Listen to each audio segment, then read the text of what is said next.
I hate the way you talk to me and the way you cut your hair. I hate the way you drive my car. I hate it when you stare.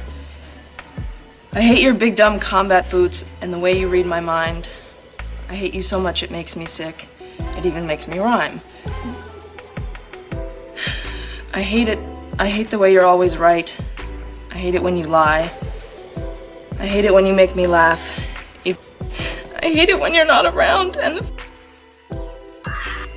You're moving like a degenerate. Every antic is feeling distasteful. I calculate you're not as calculated. I can't even predict your angle. A pathetic master manipulator. I can smell the tails on you now. You're not a rap artist. You're a scam artist with the hopes of being fucking accepted. Scammer. Tommy Hilfiger stood out, but FUBU never had been your collection. I make music that electrify him. You make music that pacify him. Serious, bro. I can double down on that line, but I spare you this time. That random acts of kindness. Know this nigga rapping like he's Carlton from Fresh Prince of Bel-Air. What are we gonna do with this shit? No, you're a master manipulator and a habitual liar too. I don't know what's about to happen, but seems like a lesson might be taught. Nah, We're just I was chilling. listening to Euphoria today. Made me put on a green suit. How you felt about that? Oh man, it was interesting. It was interesting. Did you like it? I thought it was cool. Who's winning? How about that? That's a better question. Who's winning the battle to you right now? Oh man, Drake is definitely winning from an MC standpoint. You know, it took a while for us to get the record from Kendrick, and when you wait a while, it gotta be like out of this world. I think if Kendrick dropped this record right after dropping Give Me 50, it would have been crazy. Well, like immediate, not waiting. If it was immediate, then it would have been crazy. But we waited. Been a couple weeks. Been a few weeks. Yeah, to get this. It was a good record that we waited a while for. We didn't wait a while for a good record. Sometimes if you wait, you still can pop off. The Oracle came out 2 years later, 4 years later. Shit was hot. Sometimes when you wait, it's still hot though. You waited a couple years to drop the bomb. No, that's a good conversation. Yeah, so how come when you waited, your shit was still hot though? How does that work? How does that work though? The way it works is the way it works, like, I mean, you know us because I had to wait until you say everything you could say. I ran out. I said, this is the last thing this nigga did. I said, this nigga killing it. It was That's the shoot I know right there. That was a good one. So I was just wondering because it wasn't Euphoria, wasn't the Oracle, but the Oracle waited. But no, it's just like when you did Curtis or you did, Paul Suck It or Not. It's a certain thing you gotta have in a record that Kendrick doesn't have in his record. Like, you gotta school these niggas. Tell me how it go, man. Like, you gotta say something that make niggas look at the nigga different. You know what I'm saying? And when he did the I don't want to hear you say nigga, it was like that was an angle we already heard. Yeah, no different than when you said Curtis. Like, yeah, like shit is like, bro. And I was talking to somebody. I'm not saying this rap beef going on right now is not interesting and something entertaining, but. Yeah. When we was doing rap, this is not just me and you, I'm just saying in general, people have the potential to die. I don't know.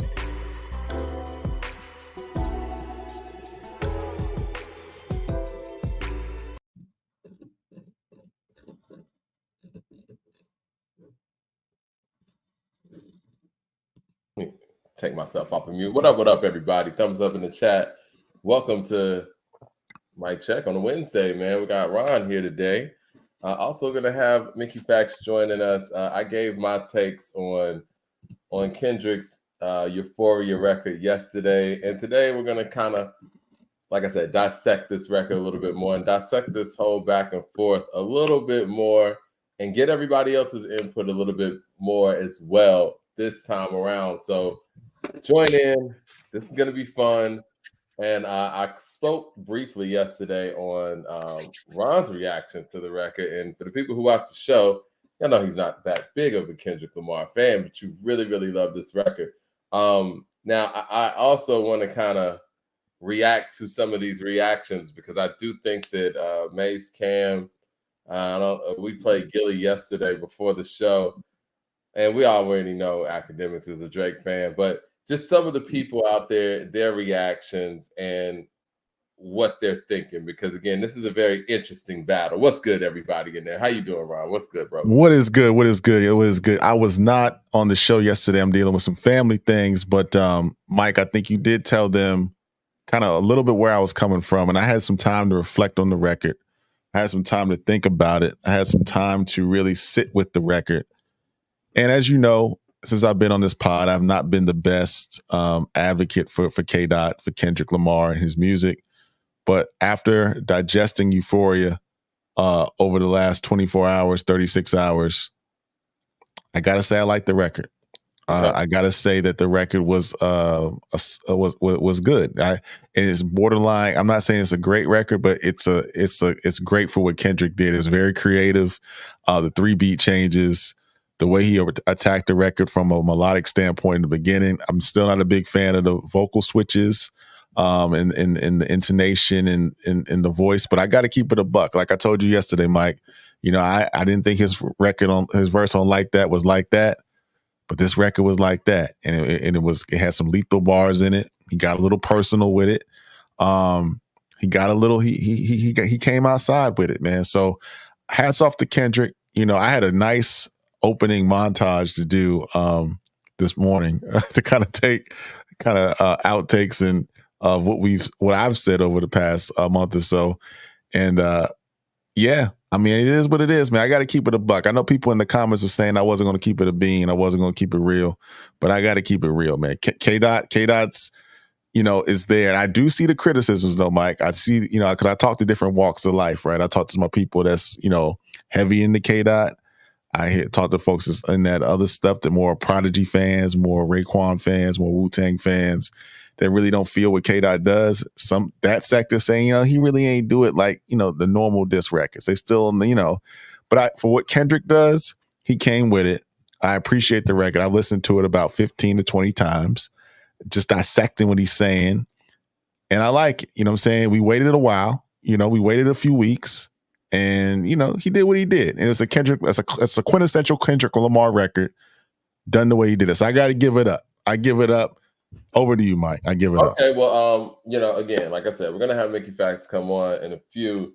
And there's no better person to actually break down bars, man. Like, I don't know if y'all been following the series where he breaks down, these complex bars. He did, like, this crazy breakdown of Lupe Fiasco's Mural.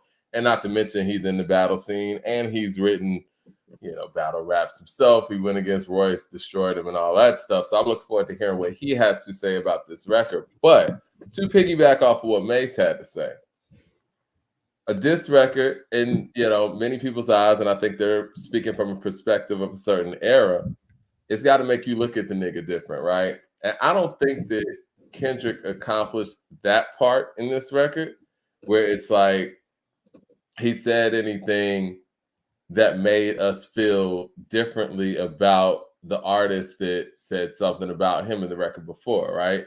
I think that when we talk about those quintessential bars and all-time great diss records, this record doesn't have that. And that's where I'm actually going to ask, Mickey, because I'm like, what section, what individual bars in this song are going to be and I said this yesterday, is that a world tour, your girls tour? Or or like on Takeover, it's like, ask Nas, he don't want to Hove. No, like, or I don't care if you Mob Deep, I hold triggers to crew. Little fuck, I got money stacks bigger than you. When you was pushing weight back in 88, when I was pushing weight back in 88, you was a ballerina. I got the pictures, I seen you. Like, I don't know if either one of these records, to be fair, did those things, but I do think that Drake jumping out there really going at Kendrick full throttle was surprising And I think the biggest surprise on this one is the fact that Kendrick even responded. Now, granted, Kendrick did what he does and he rapped, you know what I'm saying? And he proved that he could out rap Drake. I think we knew that. And I think that's the angle that he needs to go. But I still think that this is more of a setup record as opposed to a knockout record. And shout out to Mason Cam for even mentioning the Oracle. That was hilarious. The Oracle was a beast. And I really had forgotten about the Oracle until they brought it up. I think the Oracle's a better diss record than this because once again, it was the element of surprise. We didn't think that Mace was even going to come at Cam like that. I picked Cam in that one straight up. And then when Mace came with the Oracle, it was over. And I think that Kendrick has a lyrical ability and skill set to be able to make a record for us to say, oh, it's over. I feel like when we heard the story of Adidon from Pusha T, we kind of knew it was over. We knew that Drake wasn't really going to come back with anything. But I think after this, people are actually looking for the next record because it's strong enough to win if Drake fluffs it up, but it's not strong enough to say, game over. It's kind of like kicking a field goal in overtime. You still got a chance. You know what I'm saying? And I think that's what this record is specifically. And I don't think that it totally destroyed, the possibility of a comeback, but it's good enough where if there's a super ugly style comeback, then it is over. Yeah. I mean, you can look at it two different ways, right? First way is that Drake's got 2 records out. I say 3 because I still think, he's been sneak dissing them for a while. I think first person shooter mode, I've said this on this pod several times, was the first flag in the ground moment to K-Dot subliminally. He's got push-ups, which I thought was dope. I thought the original push-ups was actually better. The one with the Get Money sample. Didn't really like the second version, but it wasn't, the first one was more raw, more organic with Wu Kid on it. And Wu Kid was on both, but I like the first one. And then he had Taylor Made Freestyle, which he pulled because of the pending litigation from the Tupac estate, using AI. But I think, some people say, I'm looking at, Complex Magazine, we're the new media at According to Hip Hop. We're not the legacy guys. We're not bought and paid for it. So we say what we want to say. We got our own fresh perspective. They had their audience as Drake is winning. I don't see it that way. I see it as a lot closer. I think this record that Kendrick put out was dope. There's nothing I can say about it, man. I thought creatively is what Kendrick Lamar does, right? I'm a big fan of Section 80. Okay on, I thought Good Kid, Mad City was cool. Dan was cool. Wasn't a fan of Pimple Butterfly. But this record right here, he's hitting Drake at different points. And it was nothing we hadn't heard before. You know what I mean? This is all the stuff that Ross might have said. And I heard a question today, Mike, I want to ask you. Yeah. Do you think this Ross record was better than the K-Dot record? Which record was better? That's funny. They're 2 different approaches, right? Like Ross hit it from an entertaining standpoint and he hit it from a song-making standpoint, whereas Kendrick just hit it from a bar standpoint. I think Kendrick's record is better. I'm probably going to go back to it more because there's so much in it. I didn't really go back to the Ross record, but I will say this. I think that the Ross record took away a lot of oomph from Kendrick's record because he kind of had to piggyback off a lot of Ross's talking points. And I think if Ross never would have jumped out there with the white boy talk and this and that, maybe it would have been a lot more shocking and connecting when Kendrick did it for the first time. You know what I'm saying? And I think that them going that angle with Drake is very interesting. Because it's like, when they're calling him this, is that them deflecting from saying the J word? Is that what they really want to say but can't? I don't know. Because, again, J. Cole's mulatto too. What makes them that different in that way? You know what I'm saying? All the things that they're saying based on Drake being a white boy, whatever, could apply to Cole too. And I doubt that they would come at Cole like that. So it feels like they're using that term because they don't want to jump out the window and, say the J word. Well, I don't know about that, man. We ain't trying to get demonetized on this No, not platform. either. That's what I'm saying in You know, that I way, but I don't even want to speculate on that one. You know what I mean? I'm not gonna go there at the moment. But what I yeah, will I mean, say, look, somebody said Mike's we're scared not to say bought the and paid J word for. also. Yeah, We're I not. am because I mean, we know what platform we're on. We're actually on YouTube and not on MikeTube. You know what I mean? It is what Right. it is. But I don't even want to even get close to it. So I don't even. I don't even want to get close to it. I don't even want to get close to it. So I'm gonna talk up around that real quick. Is that a crazy reach? I'm gonna talk around that, Mike. I'm gonna talk around that. I see people in the chat. My T2 Judgment, they say we got an agenda. You know, we don't have an agenda. We're not bought and paid for. If I had an agenda, I would have came on this show and I would have planted my flag and said Drake's got it. But I can't do it. You know, everybody knows that's been listening to me or not listening to me for the last month or so since I've been on. I'm not a big K-Dot fan. But when I heard the record yesterday, my boy Ronve, shout out to Ronve, we kind of cooked up earlier today on something. We might play it today. We may play it tomorrow separately. But when he sent me the text message and I heard the record, I said, yeah, I mean, I gotta, you know, and it wasn't like I hated to admit it. It was just a good record. I listened to it about 10 to 15 to 20 times. And, you know, I'm not a big fan again of those vocal tricks, but he hit Drake in different spots. Again, some things we never heard before. Drake really didn't say anything new either, but it was just the way he put it together. He kind of dissected Drake in a way that I thought was cool. And I'm ready for Drake to come back. I'm ready for Drake to pop something back out. Something new? What exactly did he say? No. I said he didn't say anything new per se. I think the way he approached it was new. Like he brought a religious angle to it when he was talking about, he brought like a moral angle to it when he was talking about his son. I thought that was kind of out of bounds. I thought that was. I mean, what some people on social media are saying, and again, I know you want to say OVO Mike. I'm trying to be balanced here, but.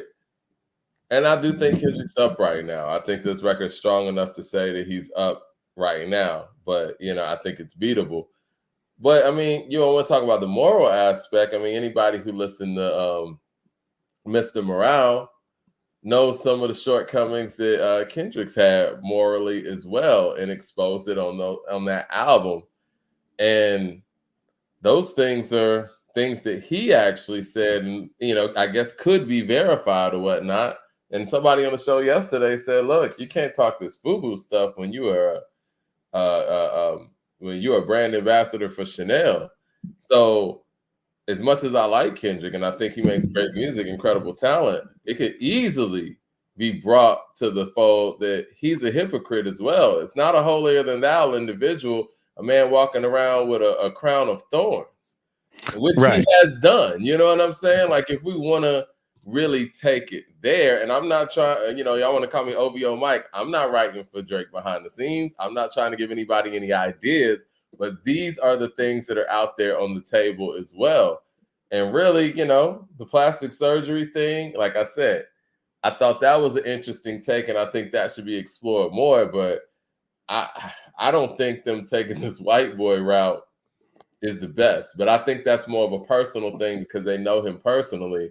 And I think they probably know his individual struggles with trying to fit in certain crowds and not growing up around, you know, certain people. But my only problem with that, Mike, is that they were around him. He took Kendrick on tour, right? And he's been on like over 25 records with Ross, and none of that stuff was said. So that's my problem with that.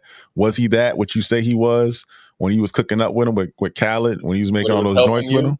When he was making all those hot records, was he that what you say he was when he took you out on tour? So I'm kind of like, you know, I'm fake. But I want to say one other thing, Mike, before I turn it over back to you. Mm-hmm. I heard light work, and I don't want to go down this road because you say he tapped out, but he gave Cole a light jab. I see he didn't go down that. He didn't poke that. Because he could have went at Cole a little bit harder than what he did. Man, he didn't give him a light jab, man. He slapped Cole around, man. Because he ain't slapped Cole around on that record. On that record he put out yesterday, Euphoria. I felt like it. You know what I mean? No, he pretty Mike. much was like, man, you out here hugging and kissing and that stuff. Was light. Like, that was light. That was light. That was light, Mike. He ain't hit Cole like that, man. You know he ain't hit Cole like that. He gave him some light work. Stick up for Cole, man. I ain't sticking up for Cole. Man. I'm just saying he ain't come at him like that. He gave Drake that work. He ain't give Cole that work. If you really listen to the record, that was light. I think he even said he loved the dude or something like that. He ain't really hit. Cole gave himself that work. He's done. He's out of here. DJ Bruce Almighty says, Mike, there's a bunch of lines. The Sexy Red line was fire. The YMW Melly line was fire. The FUBU line, the Puff line, the Parkinson's line. But what's the line? I got you. I think the YMW Melly line probably sticks out the most. I will give you that. But again, is that a timeless bar? Y'all gonna sit here and say I'm being, nitpicky here, but 10 years from now, will people know who YMW Melly even is and what that situation was?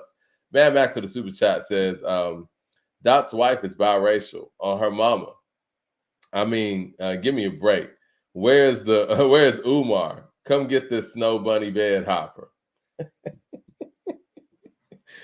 Welcome to the chat, Mad Max. We're gonna have a great day. DJ Bruce Almighty with the super chat says, I don't think it's about his race. It's about him not embracing his blackness.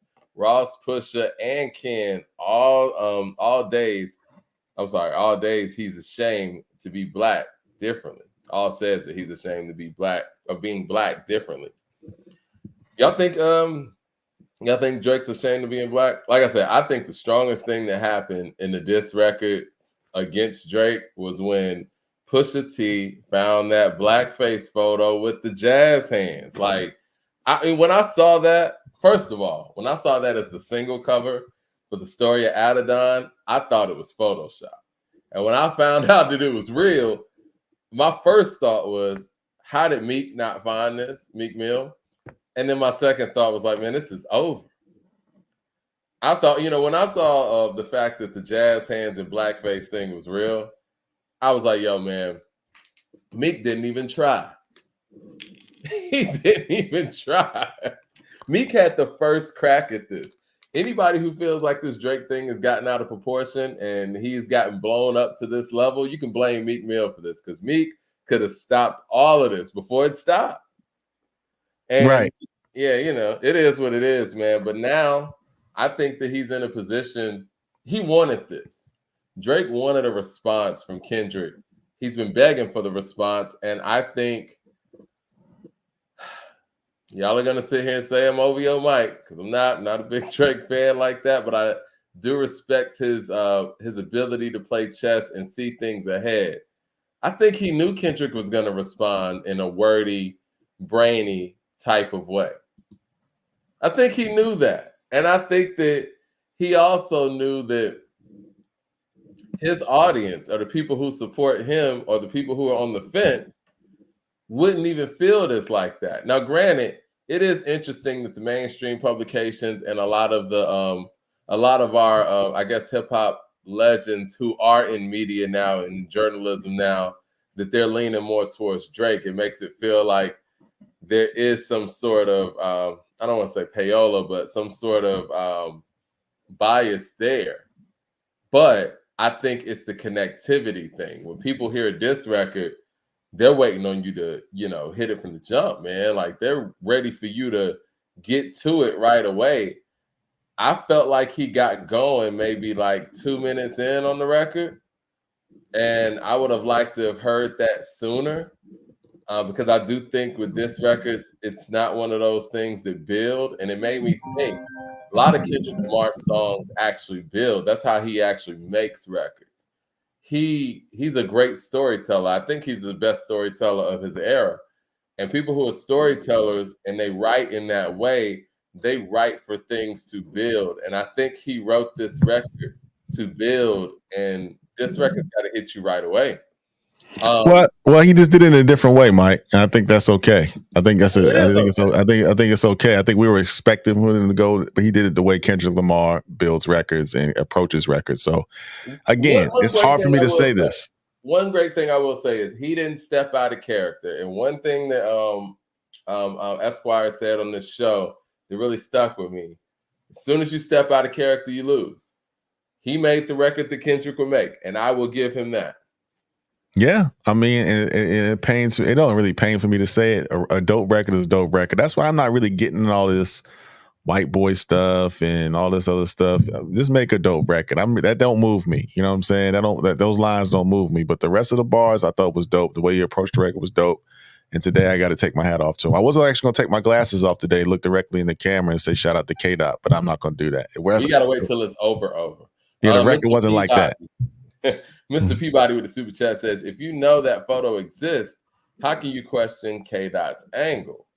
I mean, I don't think he really even spoke to the photo, though. I mean, if he would have actually, you know what, let's go there. If he would have actually dissected that photo in the blackface and really exploited that on the record, I think that would have been a lot more powerful than the angle that he took with it. I think he was really broad stroking with it as opposed to actually zeroing in on as opposed to actually zeroing in on the cover art. But again, you're piggybacking off of someone else's work at this point. Pusha T is the one that uncovered that. And now where Drake is at is so many people that he's been in riffs with. You're going to have to come with something new when a lot of things have already been said. That's why I'm saying, like, when Rick Ross came so quickly after the Drake record, I mean, he took a lot of wind out of K-Dot sails. They should have told Ross to chill for a second until Kendrick gets done. Crazy. Mad Max with the super chat says, Drake claims to be black. You talk like he's Tiger Woods.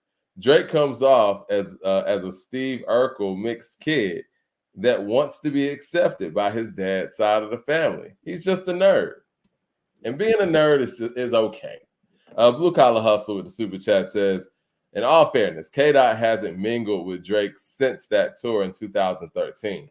He's done all he can to distance himself from Drake. Maybe on that tour, he saw the real Drake and said, I don't like this fraud. He has been coming at Drake for a long time, so I will give him credit on that. Mad Max says, Nas Ether was a build-up, but he started off fire, not slow. Right. You have to, and I think this era, they do really, when it comes to the hit makers, they really get to it with the first four bars, not first four bars, but just like the first 20 seconds of a song, right? And I think in a diss record, all the diss records that we hold high and are so memorable, they start off fast, man. Like, I mean, think about No Vaseline and how that starts off. It's all epic start offs. Even Hot Damn Ho, Here We Go Again. Like, you got to start with a statement and slowly building up, especially for a superstar and a guy who makes some of the catchiest records around. I don't think is the best move. But even with all that being said, I still think Kendrick's up. I think that the record lyrically is that strong, but I think that there was some missteps there, but he could still win. I think if Drake rushes this, he could lose. And if he waits too long, he could lose. He's gonna have to find a good median there. So do we turn it back? You know, on this pod, I've been saying Kendrick's on the clock. I said I was going to do a countdown timer. I don't think I need to do that for Drake because Drake. We don't need to do that for Drake. Drake said last night in Toronto when I think he came out at Nicki's show. He said, "Yeah, y'all know what I got to do, right?" Or something to that effect. So yeah, now he's gonna respond. I mean, there was a point. I don't want to say a point. Monday, we didn't think Kendrick was going to respond at all. So that's why he was on the clock. I mean, he takes 5-year breaks. We don't know if he's even going to make any music. So, I'll say this. If he doesn't respond in a week from Friday, I give him a couple of days grace. I'm going to say this. Then I'll say he's on the clock. On Friday. I don't know that. I don't got no information. I don't know that either. You got OVO Mike. You got some intel, OVO Mike? No. I'm not OVO Mike for real. That's them in the chat talking. I don't know that. But I will say this, though. I will say this, and I didn't even tell you this, Mike. Nah, I won't even tell you. I did talk to somebody from that camp last night, but that's I did. Well, I mean, you know, if you're gonna say that, I mean, you got to say what it is. I mean, no. You know what I'm saying? I'll leave that. They didn't tell me no information that I wanted. That's ground swelling information. But I did hear that something's coming, but they didn't tell me know when. That. That ain't no information. We know that. Something's definitely coming. R. Johnson with the super chat says Kendrick bringing up race like he didn't just talk about how he slept with a white woman as his ancestors watched his retaliation on Mr. Morale is pretty audacious. That is interesting. He did do that on the song Big Stepper when he was talking about basically getting retaliation for his ancestors by, as he said, effing a white girl at what festival was that? I forgot. That was, I think he said that was at Coachella or something, I believe. But anyway, again, I think that the hypocrisies could be exploited on Drake's end. What did you think about him calling Drake a scammer? I found that weird. What was? I didn't really understand that. I think he said he's scamming the culture. So maybe I got where he was coming from, but I just done some of these disses that Ross and Kendrick threw out. I don't quite understand because they rocked with him at some point. And where is this energy coming from? It could seem that since he's on top of the game right now, this energy is being directed in a different way. So, I don't know. I didn't really like that. Yeah, let's just say it is a narrative of scamming the culture or something like that. It's like, well, he added to some of your works and it wasn't scamming then, was it? You know what I mean? Like, especially Ross. Like, Ross was just talking to Nori and DJ EFN about how Drake as a writer is 2% of the 2%. He was talking like they were the dream team, the dynamic duo. This is a Jordan and Pippen thing. Literally a Jordan and Pippen thing. Like, Ross is really talking like Pippen out here right now. Right. Scottie Pippen. Frank Whistle with the super chat says, y'all think Dot drop a new album on Friday? That would be a good move. Listen. We're not going to do that. That would be a good move. I'm not saying he's going to do that, but that would be a good move. Strike while the iron's hot. People like Kendrick dropping albums is like talking about Outkast or Dr. Dre dropping an album. He ain't dropping no damn album on Friday. Come on, man. Let's save that for the people who actually put albums out. Like, if K Dot, I know somebody in the chat said if Drake drops on Friday, when I take off my shades. If Kendrick drops an album on Friday, I'll take off my shades. Well, 2 years ago, Kendrick did drop an album on my birthday. I will say that, but he drops an album on Friday, I'll take off my shades. I'll take off my shades.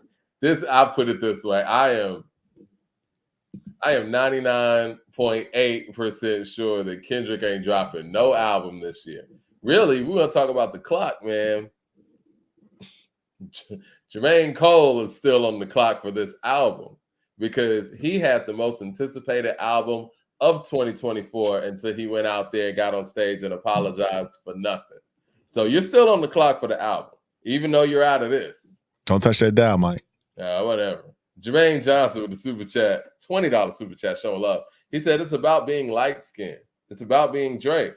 I believe that Dot is saying that although Drake is black, he's not one of us. He doesn't come from our culture. He's just a Disney actor cosplaying as one of us. Interesting. That's very interesting. And that's a good segue, Mike. Can I just pull up the Suge Knight? Can I pull up the Suge Knight real quick? Because this segues into Suge Knight. Yeah, I want to respond to that, but go ahead. Read this one, Mike. Read this one. Suge Knight. I don't know if this is really Suge Knight. I know Suge says somebody has hijacked his page. So we'll read this under that context. Shout out to Suge. Hold your head, bro. He said round one goes to Kendrick Lamar. But youngin', let's stop saying light-skinned people aren't black. Because the police think otherwise. Black is black. That creates a divide amongst us. And I ain't fucking with that. Listen, one thing I give a person like Drake in this culture, and Kanye West too, whether you think that they're corny people or disagree with them or whatever, we know who they are. They're not putting on this facade as this and that on record and then getting, and go behind the scenes and are on some nerdy shit or whatever. We knew from the jump who Drake was. People watched Degrassi and watched his acting career turn into a music career. People watched him go from the best I ever had guy to, you know what I'm saying, the dude with the beard, and you seen started from the bottom. Nobody said anything there. You know what I mean? Like he out here talking about he started from the bottom, and you seen him on Degrassi. We can't wait till things get all the way to this point and act like we got a problem with it. And the other part of it, people not coming from our culture and eating off the culture and succeeding off the culture.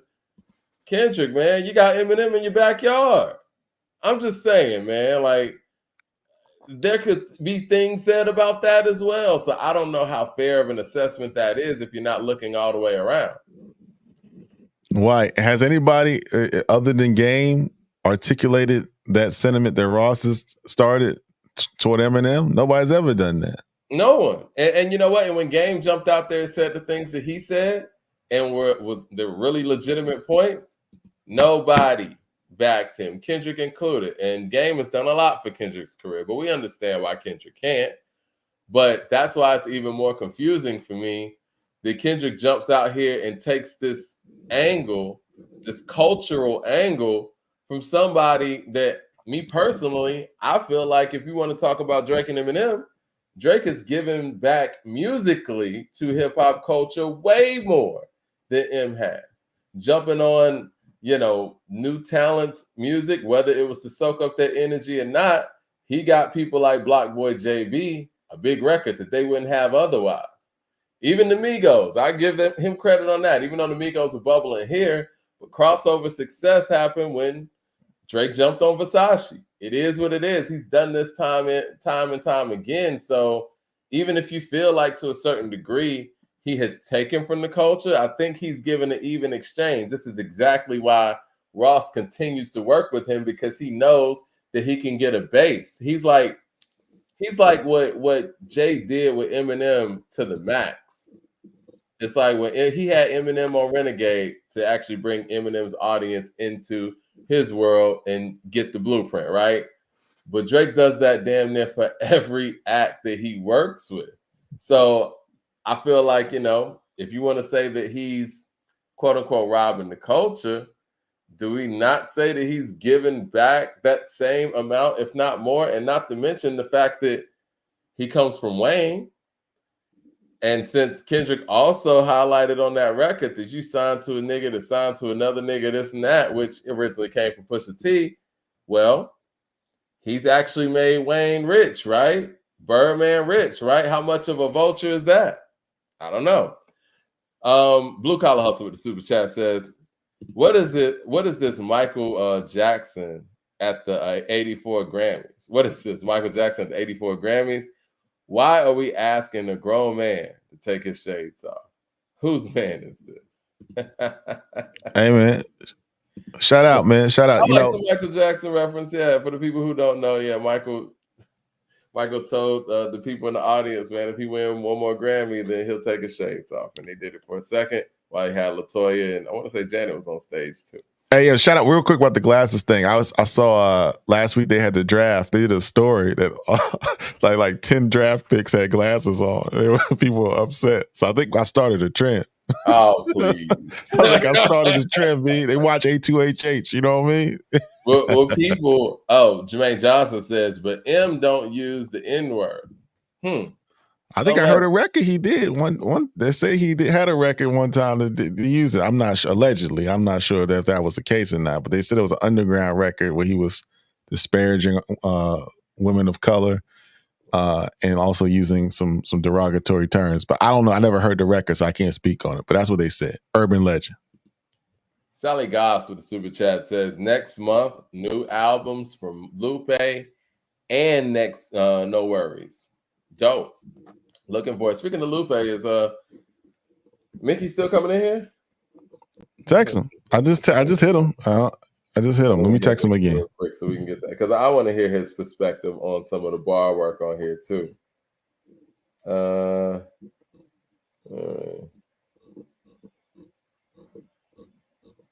So yeah, I mean, but again, man, I think that it was done very well.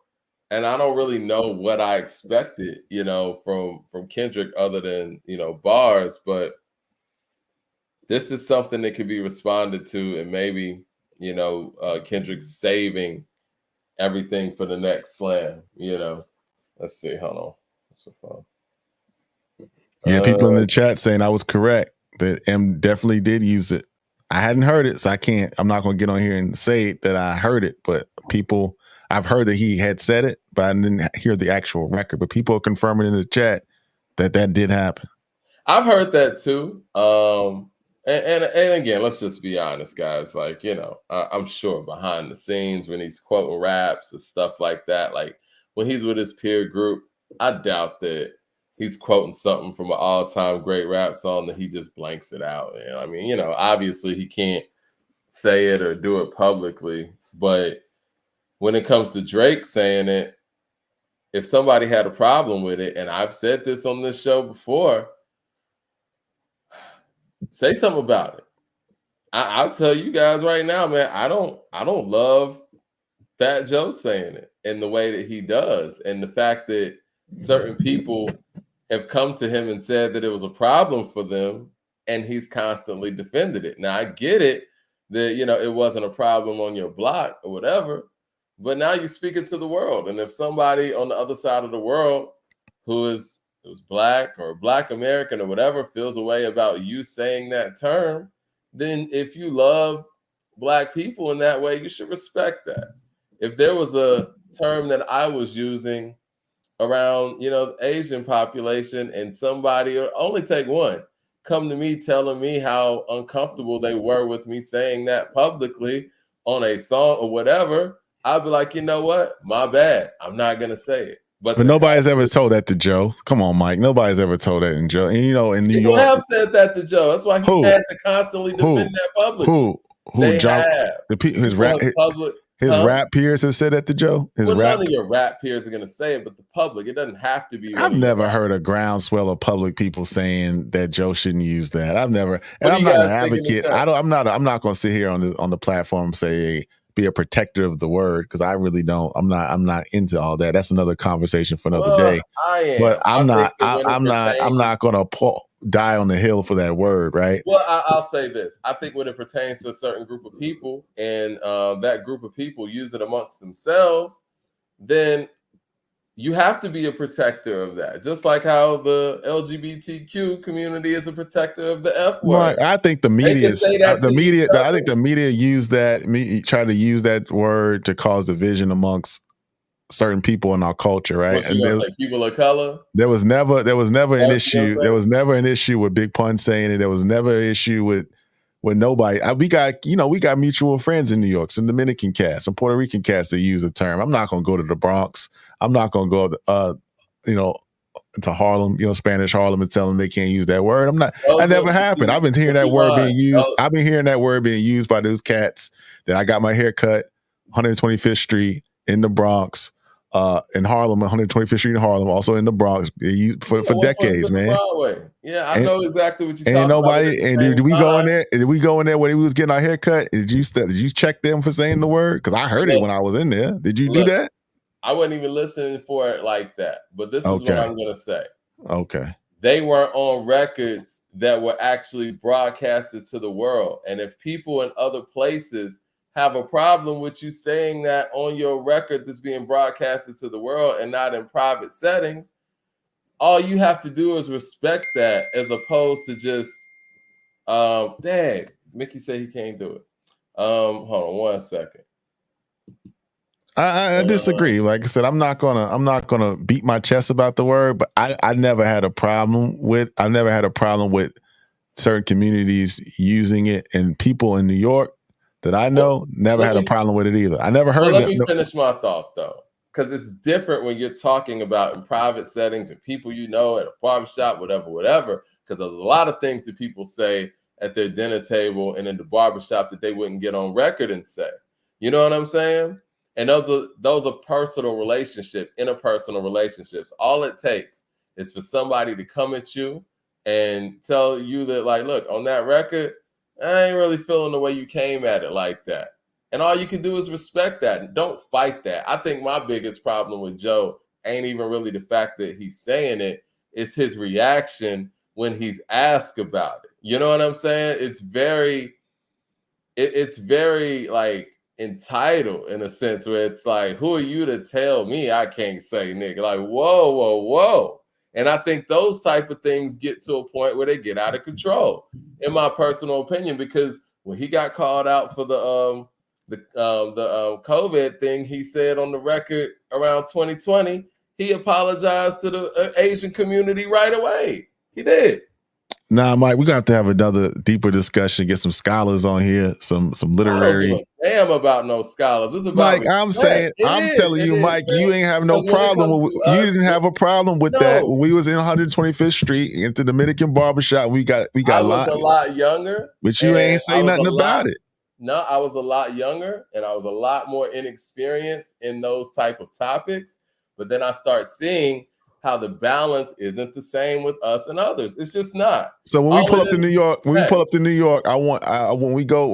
York, we pull up on those other guys and we have another podcast. We have a conversation. I don't care. You ain't gonna check. We ain't gonna check nobody in the Bronx. It's not about checking anybody. I'm talking about respect. Like I said, it ain't about, having individual conversations with people we know out there and have personal relationships. You know where it's coming from. But if somebody gets on a large platform and says terms that the whole Black collective's not cool with them saying, if somebody steps to you on that, all you can do is respect it. You know what I mean? That's it. My problem is the response more so than what's being done. Let me get to some of these super chats. Jermaine Johnson with the super chat says, Drake co-signed Sexy Red and AI, shaking my head. You know what Kendrick is kind of doing, in my personal opinion, by speaking on people like Sexy Red, Gunna, and YWN Melly in songs like this? He's kind of sounding like an old nigga. He kind of is. You know what I'm saying? Like, now, granted, we know that Drake kind of, especially with his most recent project, he's really built a lot with, the younger audience. He mentioned Yachty too. So, I mean, for the young people, and correct me if I'm wrong, we got some young people in the chat. Shout out to everybody, man. Thumbs up in the chat. I mean, does he not sound like an old nigga? Like, He does. He does sound a little get off my porch type vibe. But Mike, I got one more question because I really don't want to spend the whole show talking about this word. Oh God. Do you have a problem with J. Cole saying the N-word? I don't. Okay. I've heard people say they do, but I don't. Okay. I think that sometimes too, with our mulatto brothers and sisters, depending on, what their upbringing was like, there can be some over conversation sometimes, and sometimes, and I've said this when it comes to Drake, since y'all want to call me OVO Mike, I always felt like it didn't sound natural coming from him. It sounded like he was overcompensating. It didn't sound like it was something that he grew up hearing, for real. You know what I mean? Like, I grew up where, my dad, his friends, they would throw the word around like whatever. And I never thought anything of it until I got of age where I'm out here in the public and they're telling me that I shouldn't, say stuff like this. But I don't think Drake grew up in an environment where that word was being utilized outside of rap songs, and the way that he uses it, it feels like that. You know what I mean? And that's why I've always said, and I agree with K-Dot on this. It is kind of cringy sometimes, but these people have done records with the man, and especially Rick Ross, and let him sit there and say it. And Rick Ross is the one that really came with the white boy narrative, right? Like, I ain't heard nobody call Drake a white boy until Rick Ross.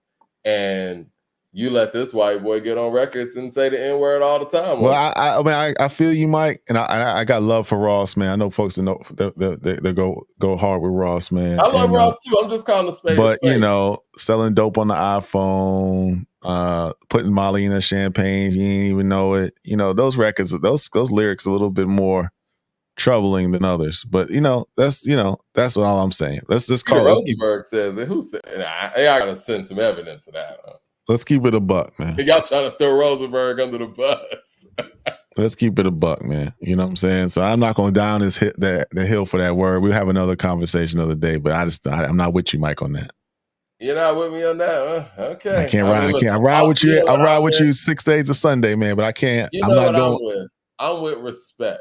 And my thing is, if a group of people who utilize a term for that group of people wants to police that term, all you can do is respect it.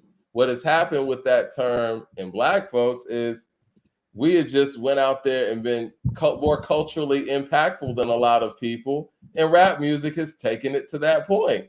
Because before, if we want to go back to when this started being used mainstream, it goes back to the comedians in the 70s, right? But when rap music took it and started taking it to the next level and it's on wax now people want to say it. Because I doubt that people were out here trying to say it when Richard Pryor and Rudy Ray Moore and Red Fox and them were saying it in stand-up comedy.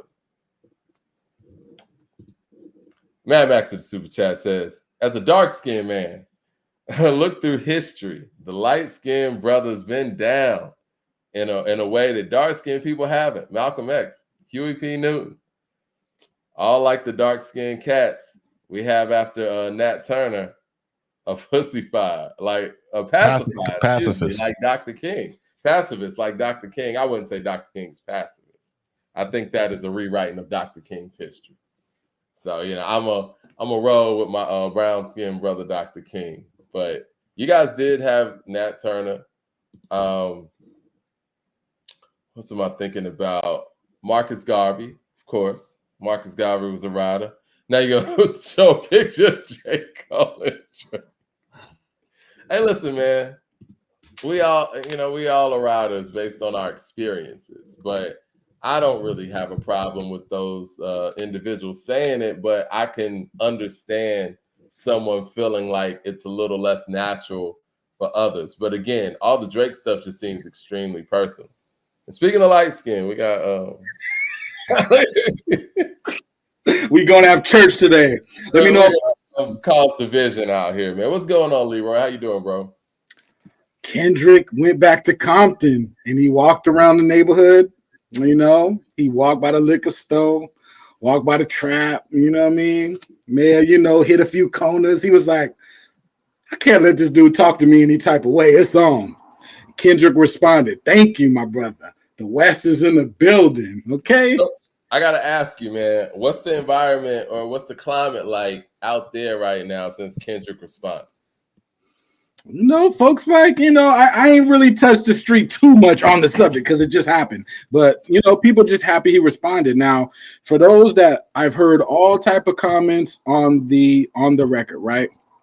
He touched a lot of stuff. This is surgical. I'm surprised to hearing lyrical heads saying they don't want K-Dot to be that lyrical, but we'll get to that in a minute. But he touched on several points, and it's like, for those that think that you're going to end Drake's career with a diss rap, please tell me what diss that. Please write the lyrics so I can read those. If you think you can end Drake's career with one song, please tell me what the lyrics to those are. Well, yeah, if Pusha T didn't do it with the story of Adidon, it's not going to happen. I think that whole notion that an artist in this industry, in the modern industry, can be totally obliterated from the game. No. By a diss record, like, that's just not realistic. And I think the last time we could point to something like that might have been the Ja Rule 50 thing. But if we really look at what happened in that situation, that was more so the feds, you know, and the lack of support from Def Jam at the time that was happening in culmination with the 50 Cent movement. And that's what really took him out. We're not going to see anything like that again. Artists are too ingratiated and make too many people too much money to be wiped off the planet. Like, we didn't learn that back when Cannabis and LL were going at it, because when we was kids, we thought it was just about the record. Like, oh man, Cannabis was about to destroy LL, but LL had the FUBU thing going on. He was still carrying Def Jam to a certain degree. Nigga had In the House with Quincy Jones, a sitcom. Like, nigga, he ain't going nowhere. Your diss record's not gonna remove him from the game. Right. It's like, has anybody talking crap about you ever made you not show up to work?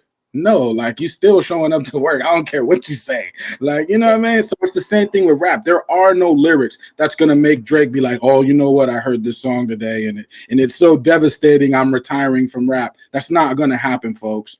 Kendrick took a surgical pin. He does what he does.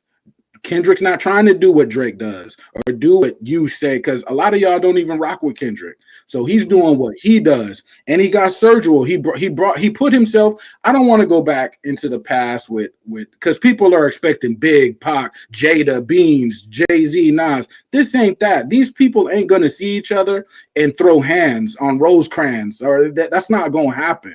You know what I mean? We don't want that to happen. So, but people are acting like they're gonna throw hands.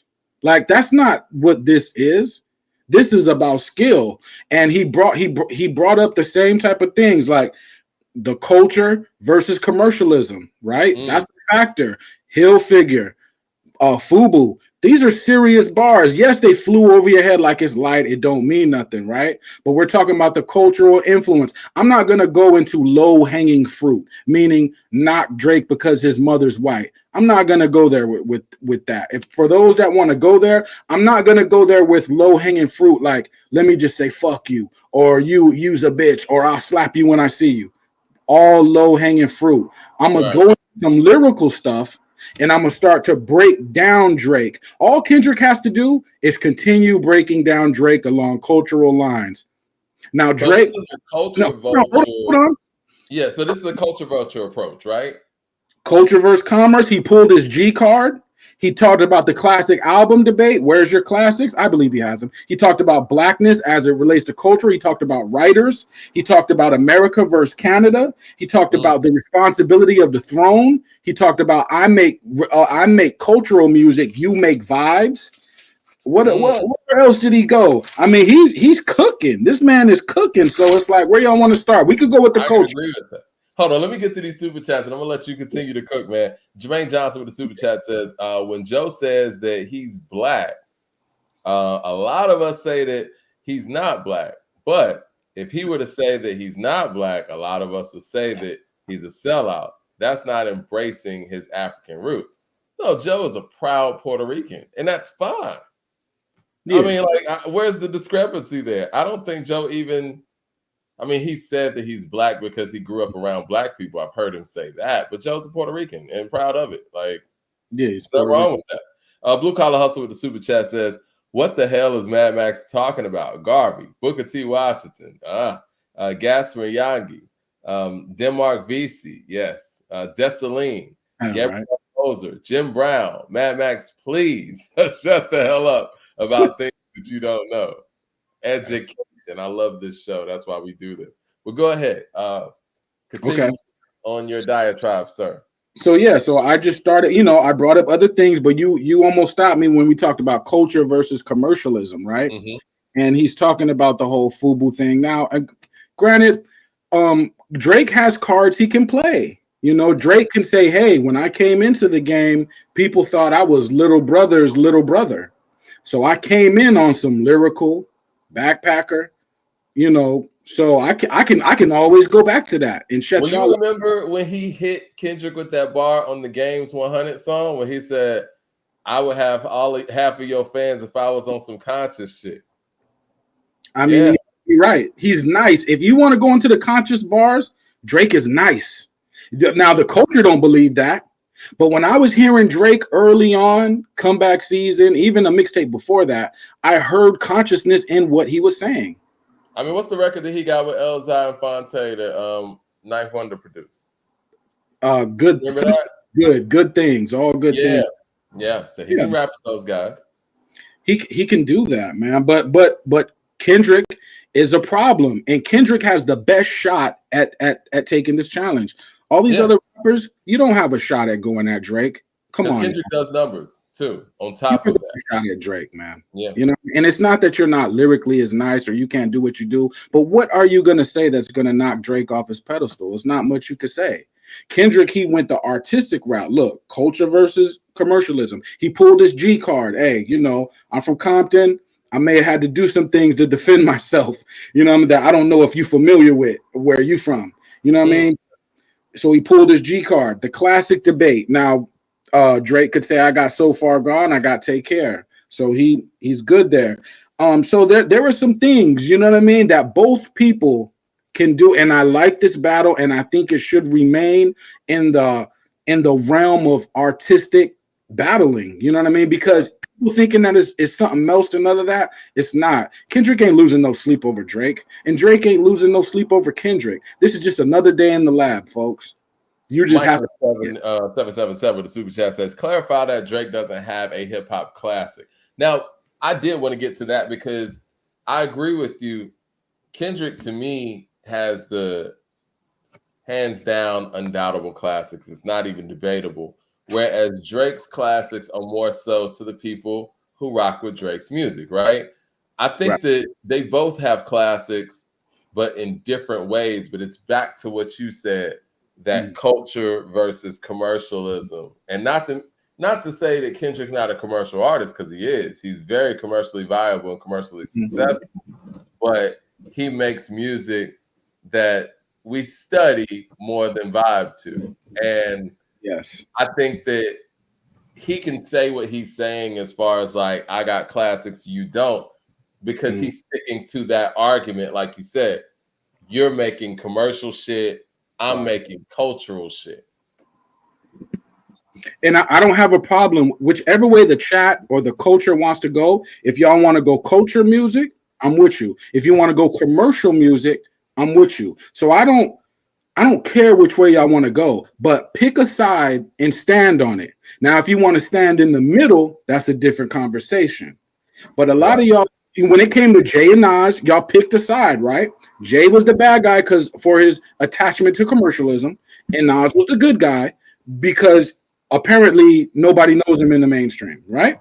Well, I think that's a smart thing for Kendrick to take that approach, right? Because, like you said, Nas has sold damn near as many records as Jay did at that time collectively.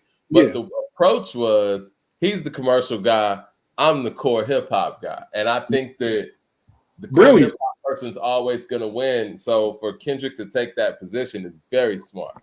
Very smart. Because you can't sit here and use your commercialism, your hits, and your numbers, and your alleged ghostwriters to beat me. Now, when Kendrick says that, Kendrick has to stay in the gym. Brother, I'm with you. When you send a shot at Drake, he may send a shot before the night is over. So you got him, stay behind that mic and keep breaking it down. Just stay where you at and keep breaking it down. Now, Drake, he's not no slouch. Again, he could pull the card where, hey, in the late 2000s, I was coming with the lyrical stuff. Where was y'all at? Yeah. He could say that. The difference between the Nas and Jay thing is what we know now. At least I used to think that Jay had more of a work ethic than Nas, and clearly I was wrong because Nas stuff was getting suppressed, and we see that now. Like Nas and Jay's work ethic were very similar, if not at the same rate, and maybe Nas could produce Jay on that level or whatever.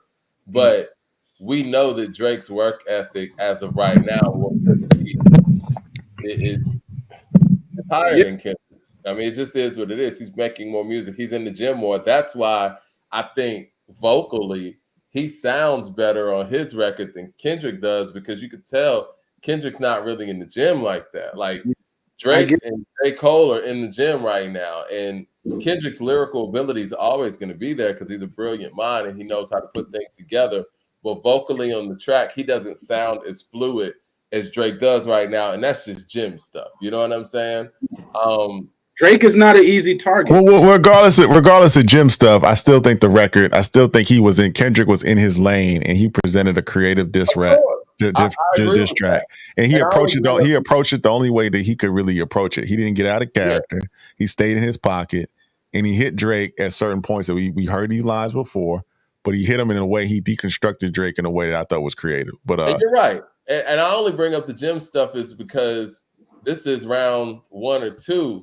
If this thing keeps going, you're going to have to keep going. And I don't know how much I trust Kendrick to go 4 rounds like this. You know what I'm saying? I think this is the same reason why I'll bring it up again. I don't even care if I bring it up again. Eminem didn't respond to the game because he knew this nigga was going to keep going and he couldn't keep up with his pace.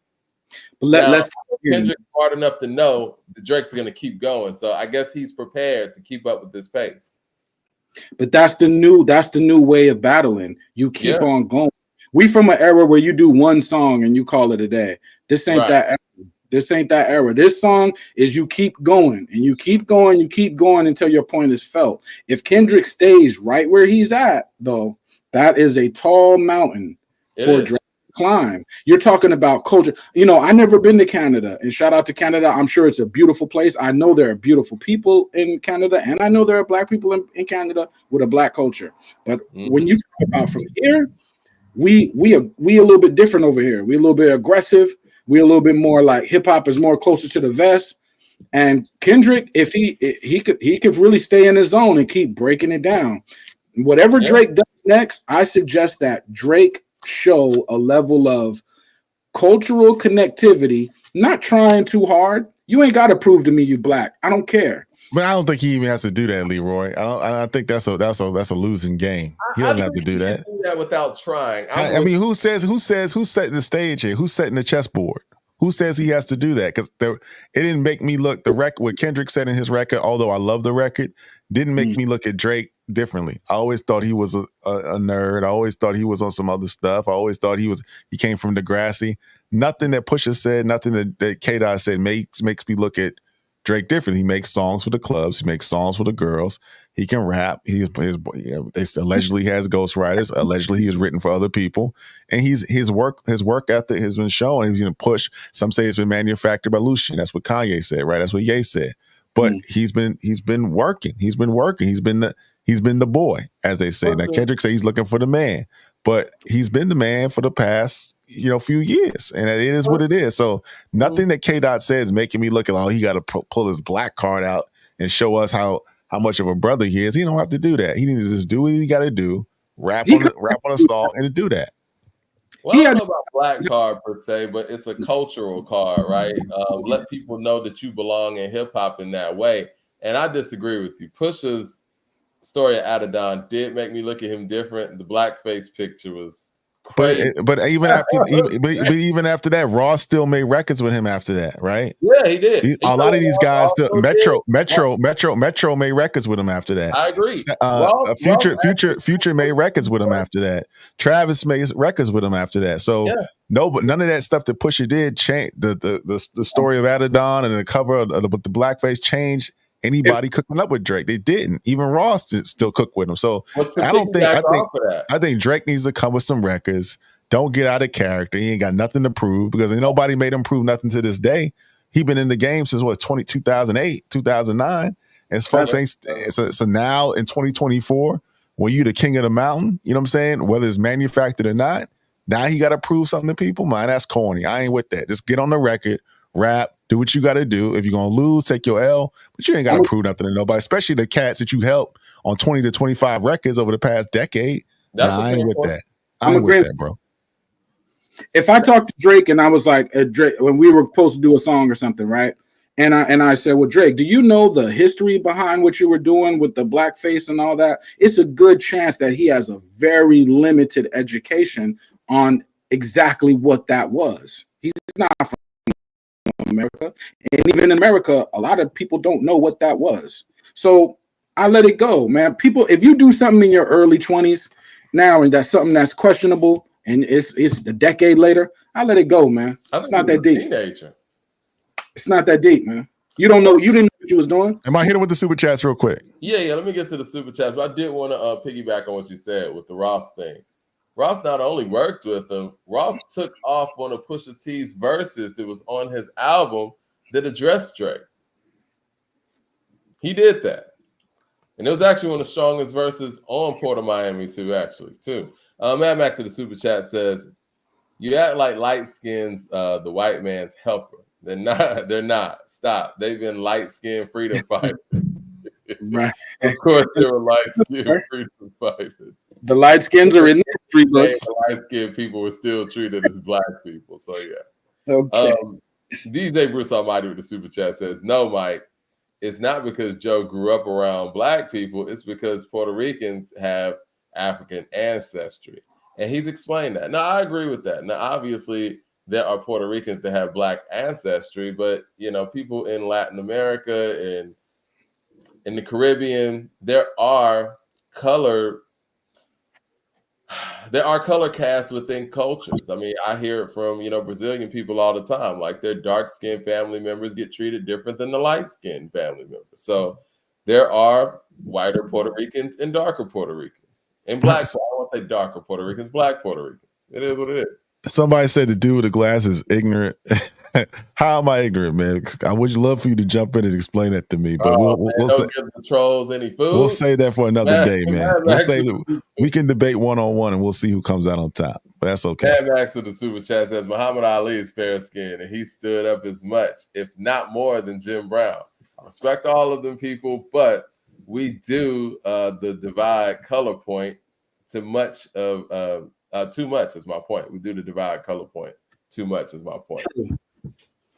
True. Yeah, I mean, it's all fun and games, to be honest. I mean, this light skin, dark skin stuff is just, you know, funny stuff. But I think that the way that they're positioning it, it's kind of sounded serious, you know. Yeah, I ain't with all that, man. We got too many things to do as a culture, as a people, to play those type of games, man. Yeah, we got other stuff to do. That's old talk, man. We in 2024, man. Let's come together.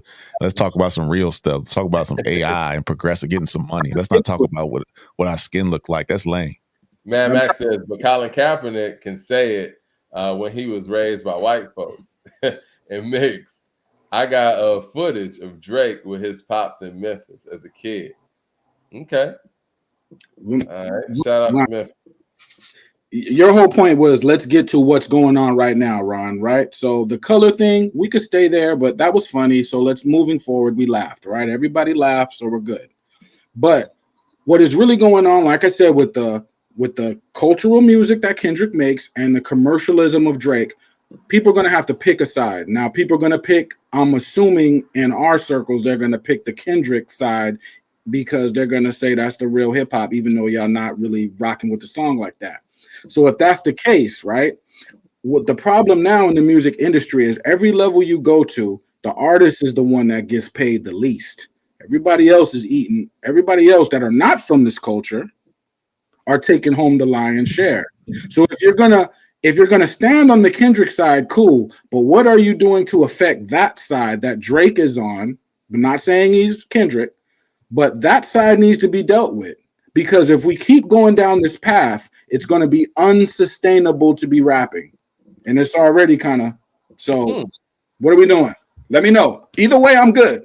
You know what? And when you explain it like that, I think that's the side that Mr. Ye is willing to jump in and talk about, because he's been very vocal about that side of things and the people who really control the artist and the people who are really behind the artist and the names of the people who are normally nameless. So I think if Kanye jumps in this, or Ye, jumps in this, is going to be from that position. And I think that cultural position that Kendrick's coming from, that's something that he should continue to exploit and should continue to go in that direction. Miker777 with the super chat says, Kendrick exploited Drake's identity crisis, the end. Yeah.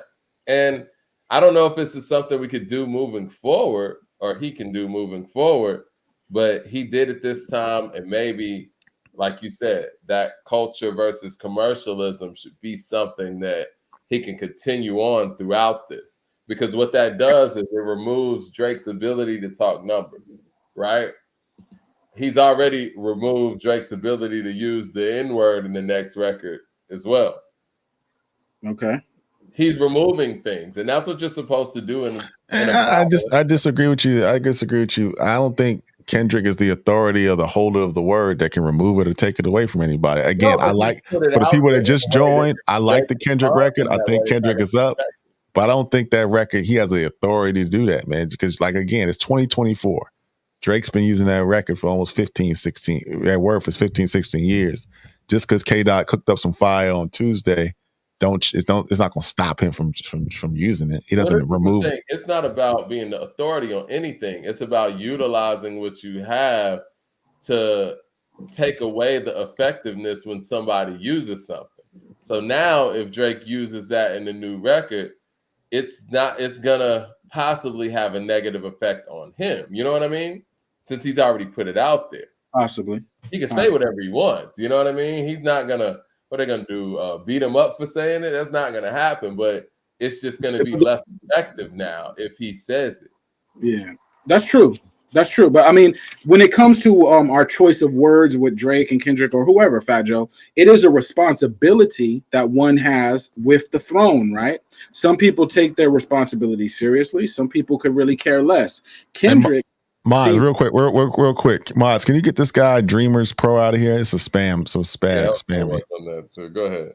The thing with Ye is if you have Kendrick and he subscribes to the Hebrew Israelite doctrine, I don't disagree with that. I know where those things took place and I know where that's coming from. That's fine. If you're Kanye and both are sitting at the throne, I have to question Kanye about his responsibility to the throne. 1 minute you are following in the footsteps of Christ, and now we're starting a porn company. Let me know where it is. Where are you in the middle? Because if we're in the middle, just say you in the middle. But it's a responsibility to that throne if you're going to stand on certain foundations. Mad Max in the super chat says, if I was Drake, I would say the N-word 1 million more times until Doc physically stopped me from saying it. That can happen too. That could be a response as well. JR Design super chat says, yo, I want to call in. Y'all tripping. Come on, JR Designs. Let's get in here, man. We got JR Designs coming in and Super Duper. We're going to get those two. I want to hear what Super Duper got to say too. DJ Bruce Almighty says, might I add, Kendrick's wife is mixed. I mean, that's low-hanging fruit again, folks. If we get stuck on the race thing, that's too easy. It's too easy. Let's go to something higher. You know what I mean? Let's go to something of more substance. I mean, we gotta talk about something else, man. We sitting here talking about the N-word. We sitting here talking about mixed race and skin color, and folks is talking about colonizing Mars, autonomous vehicles, some other stuff going on. We sitting here having these conversations. I got a guy in the chat talking about colonialism is rooted, and we're gonna explore that on another podcast of our experience in this country and in this world. But people think about some other things, man. And we got to start talking about some other things and thinking about some other things and come together as a people, man. That's all I got to say. I'm not trying to get on my Malcolm X tip, but we getting distracted on some foolishness, and it's 2024, and we got to get on our rocket ships. We're talking about this is because Kendrick's record is rooted in this. So this is the conversation we're having because this is the diss record's position. This is, I think those are probably his strongest points, right? Drake's lack of connectivity to blackness and culture. I think that's what this whole record is about, really, right? Yeah, he had to do that. What other points does he really have that? And that's pretty much where Ross has been taking it too. So we're talking about this because this is how this back and forth is transpired. So Kendrick could leave it there, and on the next one, he could go to something else. There's plenty of material that you can go with, and starting from that foundation, you don't have to stay there. We could go somewhere else. But again, Drake could always say, "I'm a student of Little Brother, Elzai, and lyrical rappers. That's where I come from." So he also questioned his sexuality too. That happened in there too. I mean, and I think that's just regular diss record shit, right? Like I don't think there's really any basis to that. But right. JR Design said, "Where's the link?" I think the link's down there now. That with Kendrick, it's a high level of lyricism, and it's for us to break down these things. That's why it's a little disappointing for people to be like, "Oh, I don't like it because it's too lyrical." Well, it's like Kendrick Lamar, like that's how he built his brand on being lyrical. So, what being conscious and being culturally aware. Like, what is he supposed to do? He can't just be like, "Oh, F you. When I see you, I'm gonna knock your head." Like, he can't just do all that. But he did stand on business. He's from Compton, so that's the cultural relevance. You know what I mean? He's from Compton, man. Yeah, yo, let's get JL Designs on. He want to say something. Yo, what's good? Yeah, what's good? I love y'all. I appreciate y'all. the love, man. I love y'all. So when I say this, it's in love, y'all. Love. Y'all Gen Xers, this is karma. This is karma, y'all. And this is playing out through the millennial generation. And it's not even just Gen X. It's the generations before. This whole colorism bullshit it's come to the forefront because like my girl, she was just telling me, she been telling me, it's like black women been saying this shit for the longest. How we put the light skin, the mixed people on top, but they was always told black women they hating, they bitter, this, that, and the third. But then when it comes in the opposite sex, black men, it's a problem now. And Kendrick just exposed that. The nigga's a hater. We gotta accept that. Oh, you said Kendrick's a hater? Absolutely. But it's not even just Kendrick, it's just the whole culture. And it's just come to a head and it's been exposed. It's put out there now.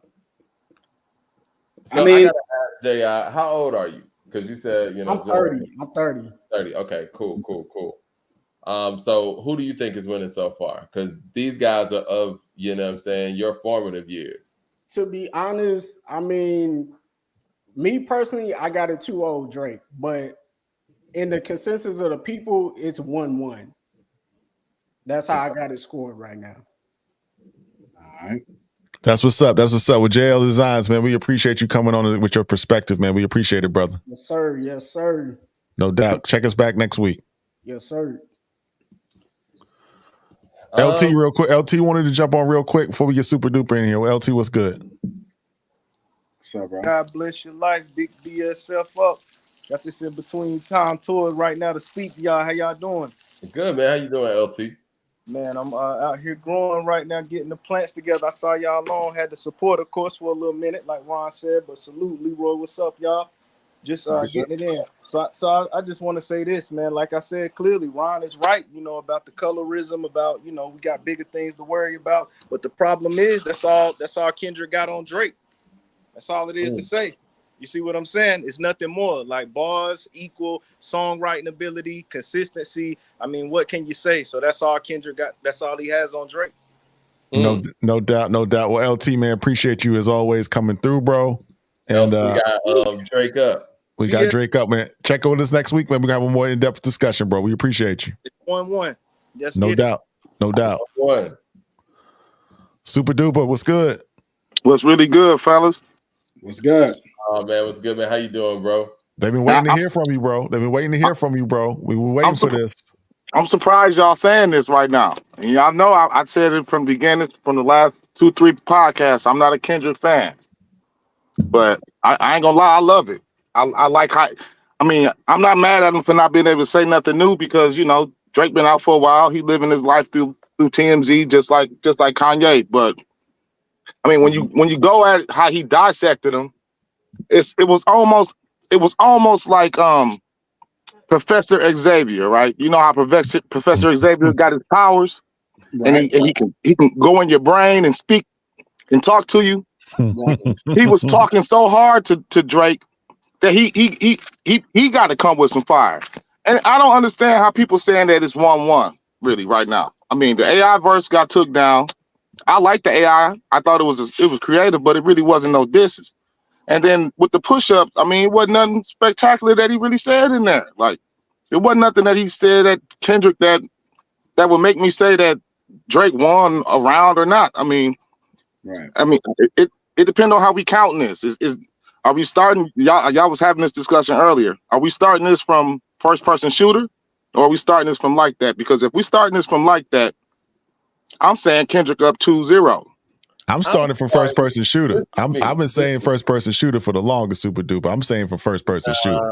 I disagree with that. I'm starting when you start full records because the whole I'm gonna bait you by verses because we don't even do that with 4 3 2 1, right? With the Cannabis LL, we don't count the 4 3 2 1 verse, but that's when everything started.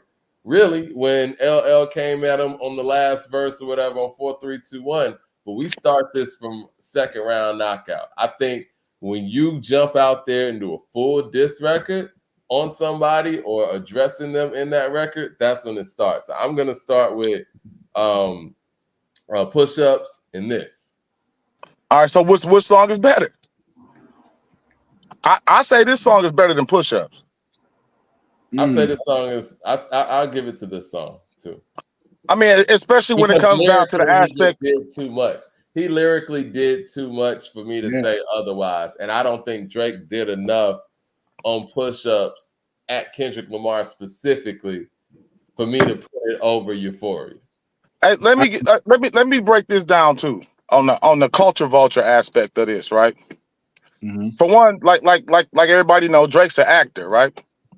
And this is where I love where Kendrick got into using that Canadian slang. Why don't Drake rapping with Canadian slang if he not jocking and vulturing off the culture? They got their own slang, their own words out there. He know that won't work. So he could have been just some Canadian rapper that could have still blew up and people still accepted him here and use his own slang and use his own lingo and do the things that they do. So I understand the aspect of that's why that verse from him when he was using Crody and Fam and talking like how Drake be talking. I love that part of the song because it's showing him why he's saying that he's the culture vulture. You mimicking something. You mimicking black American slang. You mimicking black American style when you got your own black Canadian stuff that you could be doing there. You're right. And you know what? We've seen Drake attach himself to Houston culture, Atlanta culture, Memphis culture. What else am I missing? Jamaican culture. But you know, there's a lot of people in the Caribbeans that are in Toronto, so that's slightly different. London, he did the drill rap for a little bit. We also seen Drake rap in every accent there is. We have. We got Jamaican Drake, we got Arab Drake, we got we got Drake man, he been attaching himself to everything, and even to the young fan base, which is smart, and you can't be mad at him because he reaching out to the youth, and he has gave a lot of people their best songs, but the culture don't accept this. This is what we've been talking about the whole time, even with Eminem when we talked about this a couple days ago. Are you accepted by the culture? Nobody ever mentions Drake really in their top 10. But if as far as rapping goes, we can give him his hits. He definitely doing his thing. Mos Def just called him Pop a couple months ago. So I remember that. Yeah. So it is what it is, and then he apologized or whatever. He went out like a sucker, but I'm just saying, like, I love the song right now. It might not have the most replay value, but most of these songs don't do that unless they really major hits. But neither one of Drake's songs really moved me like that. Like I said, I thought the AI one was the best one on the creative side from Drake, but I guess we gotta erase that or act like we got a Jedi mind trick that out of our mind, I guess, because it's gone. Yo, we got one more caller that wants to join us. We got one more call for the night. HR Hard-Win, what's good? Hard-Won, yeah, what's good? What's good to the panel? Appreciate being brought on. How you doing, man? Welcome to the show. What's up? I guess I addressed the topic first before I really go on what I was saying in the comment section. The topic of which was better, in my opinion. Whichever one is better is subjective, but in my opinion, the Euphoria was better. Okay. And that's no attack on Drake's skill. I don't think nobody on the panel in the chat can deny that he has skill to make music. So either one is your preference of what you're going with. We know it's a battle, so you got to pick a winner. If I want to pick a winner right now, to me, Kendrick is up. What draws you to Euphoria over push-ups? That question is a great segue to what I was saying the whole time in the comment section, on why some of the things being said on the panel was wild to me. Like, what draws me to it is his stance. Yeah. His stance from him, and then in the way that his angle and how he's attacking Drake. Regardless if we've seen that angle before or not, the way he's doing it is different.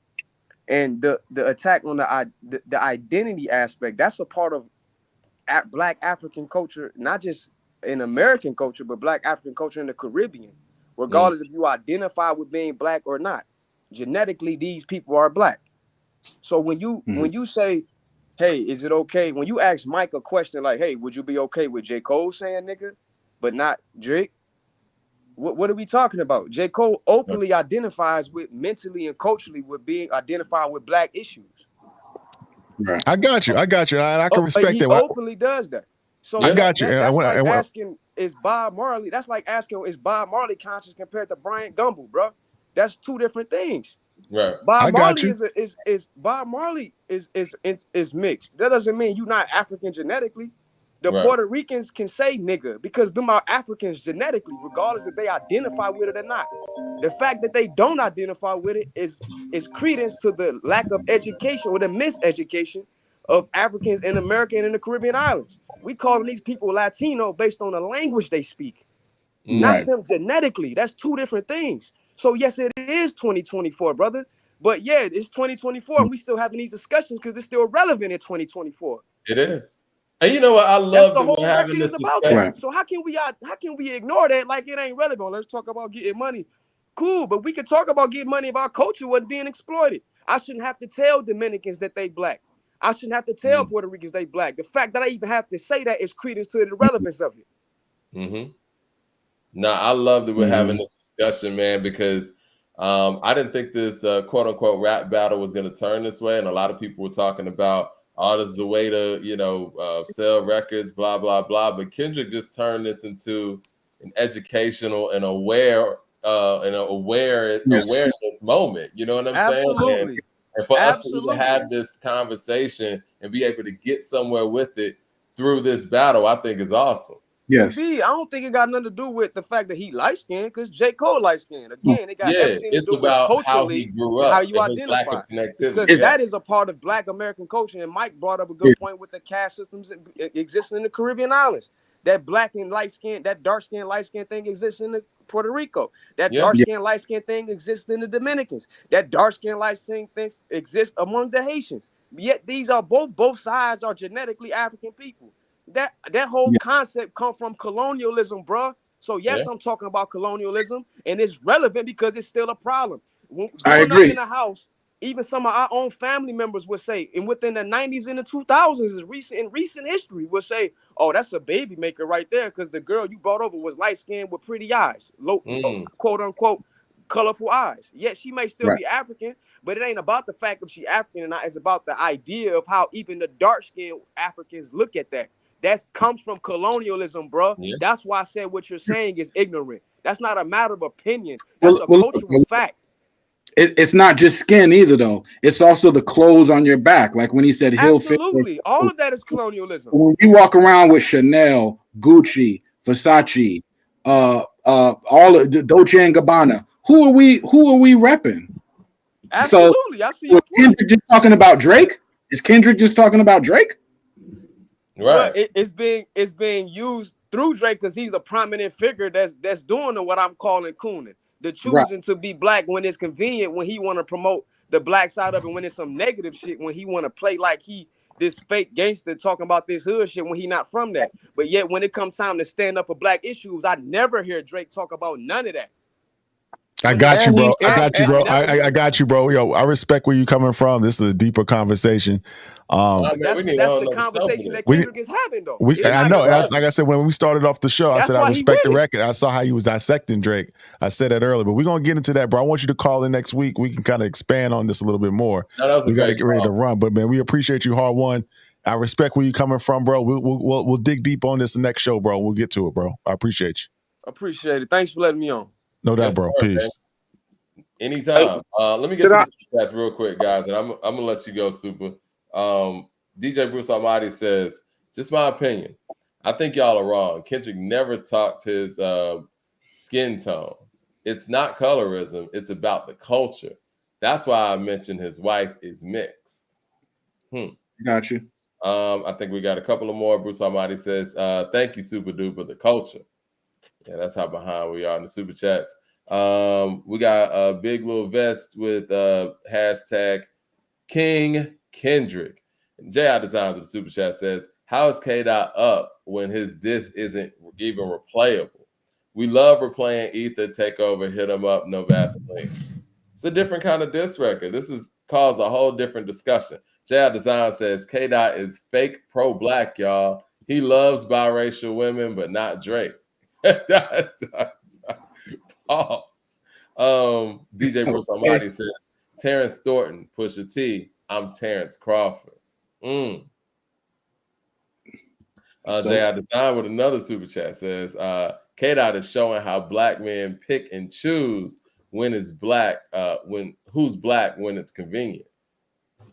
That's an interesting point. Go ahead, Super Duper. My bad.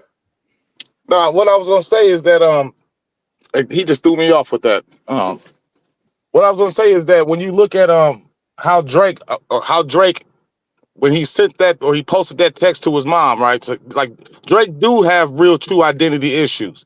So when he posted that post to his mom or posted that text or whatever from his mom, when Rick Ross was calling him white boy, he was saying, "Oh, he's being racist," right? Yeah.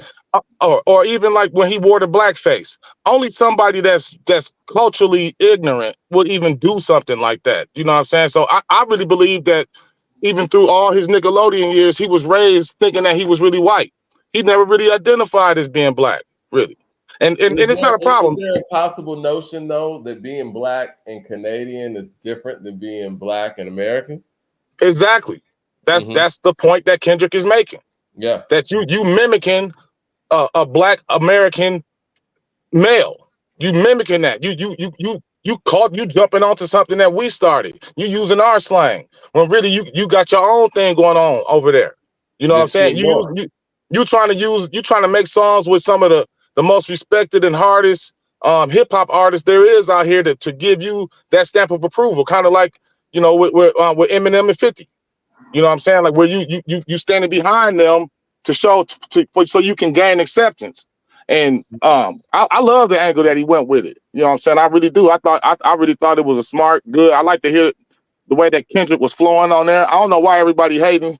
It's something up with that to me. Like I don't understand. People's heads. And I think it might be touching on some things that people don't want to address, because the way you guys are actually presenting this and talking about this song, I mean, it's a deeper conversation. And I think for that alone, we definitely got to give Kendrick the nod. We can't just, and I was looking at this as just on the surface diss record, but I think this is more than that. Like Kendrick used this as an opportunity to make a bigger discussion about it. Like he always do with his music though. Yeah. You know, and that's the major divide. You know what I'm saying? Really just with that, like you gotta sit back and really listen to it and think about what he really saying and how he coming at him and why he's saying what he's saying. And that's why he calling him a master manipulator. You playing games with us, really. You playing games with us. Scammer part. Okay. So yeah, he is the master manipulator culturally and adapting to different styles, I guess. You know what I'm saying? Jam with another super chat says, when was Drake white? Was he white when he was making all those hit records with Rick Ross, Jay, and Kendrick? He was white when he put on blackface. But what do you say to that notion, though, Super Duper, that Rick Ross and many others were okay with it as long as it was working for them? I mean, that's business. You know, like Leroy said, I mean, he did it. It was in his past. He was a kid, but it's still something that he did. You know, like we can't take back what he did. He did it, and they decided to keep working with him. And either way, man, it's a beef. You got to use what you got. Yeah. So, I mean, I'm not mad at Kendrick for not saying nothing new. I was saying this before that he needed to come out sooner just so he wouldn't run out of things to say. Now, it would have been different if he would have brought out the stomach surgery or getting the abs done. It would have been different if he would have brought out the story of Adidon and how he ain't taking care of his kids or whatever, but just how he talked to him about like a man, like, boy, you need to grow up. Like he was talking to him like he was his uncle or something. Like he was ashamed of him, and like he discussed it with this man. Right. I mean, there were times where Drake could have stepped up and helped Kendrick out too. There were times where Kendrick was stepping up to the cultural plate when black folks was under duress. Drake could have showed a cameo. You know what I mean? I support my brothers over here. You know? We talk about the big three, right? And to that point, Leroy, and I'm glad you brought that up because I didn't think about that part of it. When there was a lot of social unrest, people like Kendrick and Cole were at the forefront of this, and many of these topics Drake was staying out of. Now, again, that's that American, being Black American versus possibly being Canadian, Black or whatever. We felt like, okay, well, that's more of an American issue. I'm not totally educated on that. Whatever his reasons were, regardless of it, when things were happening in the culture and to people of the culture, you were nowhere to be found when Kendrick and Cole were very vocal. And I think that is a very valid point. But that's because he's Canadian. Even that word that he called most deaf. What do you call him? I can't remember exactly what. He called him some type of. You know what I'm talking about, though, right? Yeah. He used some Canadian slang to slander him. Or something? I don't know. He called him basically called him a crackhead, but in Canadian way. You know what I'm saying? Yeah, I remember that. Yeah. And I mean, regardless of what Most is going through and what Most says, and I talk about it all the time, I'm a big fan of Most, man. Like, certain people don't need to be disrespected. There's certain ways to just handle, some of our OGs, man. And the lack of respect for people like Yassine and Most in that situation was unnecessary. But again, in a tough spot, man. Everybody throws darts at him. I'm not gonna pretend, and everybody need to stop talking about trying to compare this to Ether and No Vaseline and all that. Come on, man. We know that these dudes is mediocre guys, man. When it really come down to it, these ain't the greats. These ain't this is rap been trash for about 20 years now. Really, when it come down to it, so let's not expect them. I don't want to interrupt you, man, but this is like when we grew up watching heavyweight fighters, and now we got to watch lightweight fighters. That's what this is. Yeah, the heavyweight division is over with, man. We got to watch middleweights and light featherweights and bantamweights guys now. You know what I'm saying? So it's not real beef, man. It's not real beef like that. But I think even if it was real beef, these guys aren't good enough to make it matter. They not. This goes back to what I keep saying. They're not slick enough. They're not that great of lyricists and rappers compared to what's already been before us. You know what I'm saying? They're not good enough, really. And Ice Cube, KRS-One, Nas, or that was the first of its kind. Our era is the first of its kind. That's why it impacts a certain way. Now, I won't say it's equal, but and I don't know Kendrick Lamar like that or who he runs with, but I wouldn't try Kendrick's hand on some real street stuff because I wouldn't want to try that just to see it. I wouldn't want to call that bluff. Second, it's just not the same thing. They're talking about a lyrical battle. They don't have no real street. Nobody got touched. It's not a real street beef. So the real animosity is not there. They're talking about culturally, musically, artistically, and I think there's an opportunity there to grow instead of we appreciate the past. We appreciate the foundation because without the foundation, we wouldn't be standing. But I think there's an opportunity to grow here in how we battle. And now everybody can battle, and it doesn't have to be like, oh, when I see you, it's going to be a problem. Like, nah.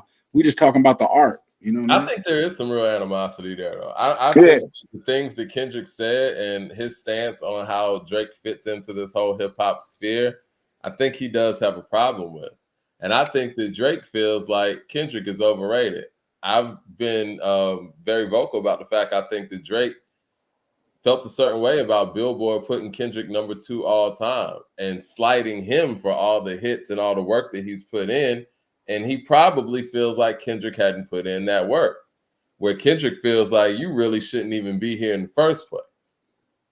Hey, you know what? You know what's another thing that I want to address too, man? Go ahead. I'm tired of hearing people say something is too long. Like, do everybody got ADHD now? Right. I hear this about albums now. 1 minute we were just complaining about 2-minute songs, and I'm not saying that it's not a little long, but like. At least it's long for a reason. It's not just long to be long. So I don't mind a long album. Like I can sit down and listen to an album while I'm doing whatever I'm doing, driving in the car. If I'm driving on the road and I'm listening to an album, I'm never gonna say it's too long. It's just kind of I don't know where this too long thing came from. Streaming, you know what I mean? People got too many options where it's like now. Instead of sitting there putting a CD in your car where you're forced to listen to the whole thing, you got the ability to skip around everywhere, MP3 culture, I think Mad Max said he want to get in the room too, man. We got to get Mad Max in here before we get off. Hey, imagine if when we came out, CDs would have been seven songs long. We would have had a problem with that back in the day. I mean, I wouldn't have bought them. The first thing I used to do when I go in Blockbuster Music or whatever, I look on the back to see how many songs is on there. I think that's how Master P was winning, because he would have a CD that's like $12.99, but with 20 songs on there. It's like you thinking like, well, shit, at least 12 of these are gonna be fire. You know what I'm saying? Yeah. I mean, these guys wouldn't even be able to appreciate a double CD nowadays because, like I said, everybody got ADHD. Big Who Shot Ya with the super chat says Drake wasn't repping being black when he was on Degrassi. He only started repping being the black side when he started popping off in hip hop. Was he not the black kid on Degrassi? Degrassi is slightly after me. Like I mean, that's acting. He got paid to do an acting job. He did his job. How did he even get the name Drake? Is that his middle name? Like, where did this name come from? His middle name, I think. Yeah, it's his middle name. Yeah, we gotta let Mad Max in the room. Mad Max really got something to say. I'm sure he gonna go in on Kendrick. Christopher Hogan with the super chat says Drake supports hip hop when Kendrick's nowhere to be found. K-Dot ain't doing features and albums with black artists, so who really supports hip hop culture? That's a very good point too, because even though culturally what Kendrick represents is, excellence and excellent in its sense in a vacuum, but if you're not active and you're nowhere to be found, your availability is your best ability. Mad Max is in the room with the kufi on. What you got to say, Mad Max? Look, I'm gonna just say this. Y'all can hear me, right? Yep. Yeah. Turn yourself up just a little bit, man. But you sound better than last time. All right. So this is what I'm gonna say, bro. Kendrick, I hear what people saying about Drake and the culture, but you gotta remember when Kendrick and J. Cole were coming out with those albums, 2014, 2015, and the Black Lives Matter thing was popping. We have footage of J. Cole. We didn't get footage of Kendrick till like 2018. That was why No Name said what she said. So the thing that people forget is that Kendrick ain't Teflon, bro.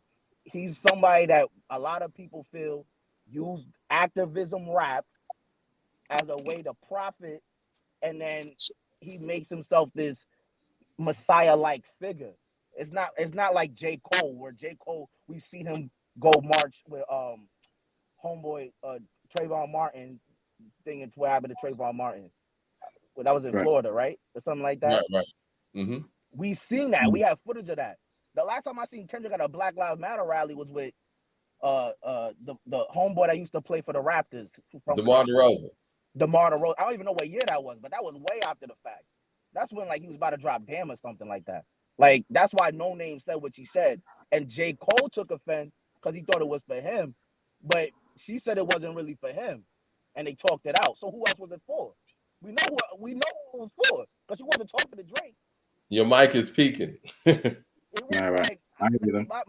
my thing with, and I'm gonna say this about the diss. I like the line, but the Kendrick, you can't tell me about the culture, and you yourself as a black man, you sound Caucasian rapping it. Amazing, brother. I can't deal with that. That flow, all that stuff he do, the theatrics, the way he rhyme, he don't sound like he come from the hood he claims. Kendrick don't sound like he come from Compton. I'm sorry, bro. He don't sound like gang.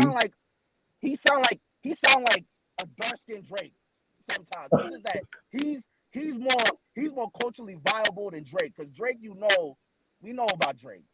Kendrick is more, we know where Kendrick's from, so we can accept it. But you know those brothers like this. Kendrick reminds me of Carlton. It's just that he's a hood version of Carlton, or Steve Urkel too. Like they're the same. He just more. I just respect Kendrick more, his manhood a little bit more than Drake. I'll give him that. His manhood, the way he goes about certain things, I respect more than Drake.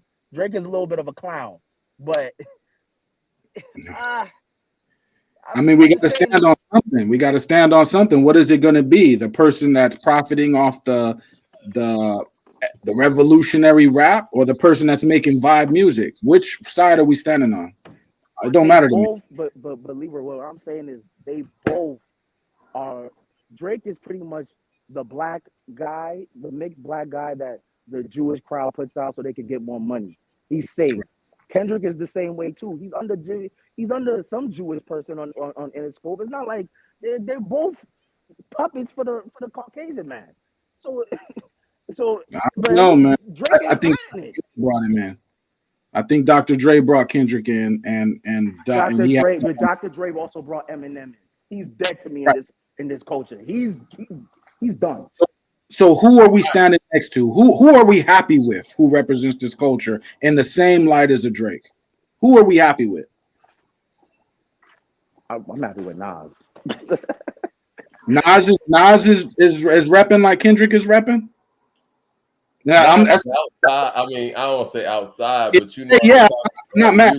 He's available. You know what I'm saying? Like, I think if we want to talk about those things, being musically available is what we want to see in our artists. We want to see our artists actually make music and put out music. And when we do get music from them, if we have to wait for it, we want it to be worth the wait, right?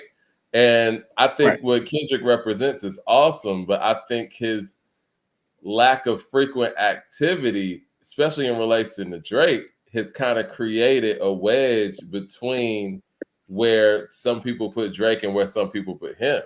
Because I think that's really where the wedge is. If Kendrick was active and jumping out there, making albums every 2 years, staying consistent, being great, excellent, and Billboard put him at number 2, I don't think Drake or anybody could say anything about that. But the fact that he wasn't as active, had a big gap, and you got people out here working, coming out with material all the time, coming out with 2 or 3 projects every year, and somehow he jumps over all of that. I think that's where the gap and the friction comes from. James Smith, Super Chat says, Mad Max brings up Kendrick going to protest after Cole did, but not even mentioning Drake hasn't been to a protest at all. It's dirty work. Drake ain't protest. Drake ain't gonna go out there speaking about, no Black Lives Matter, none of that stuff. Mad Max, which song you like better?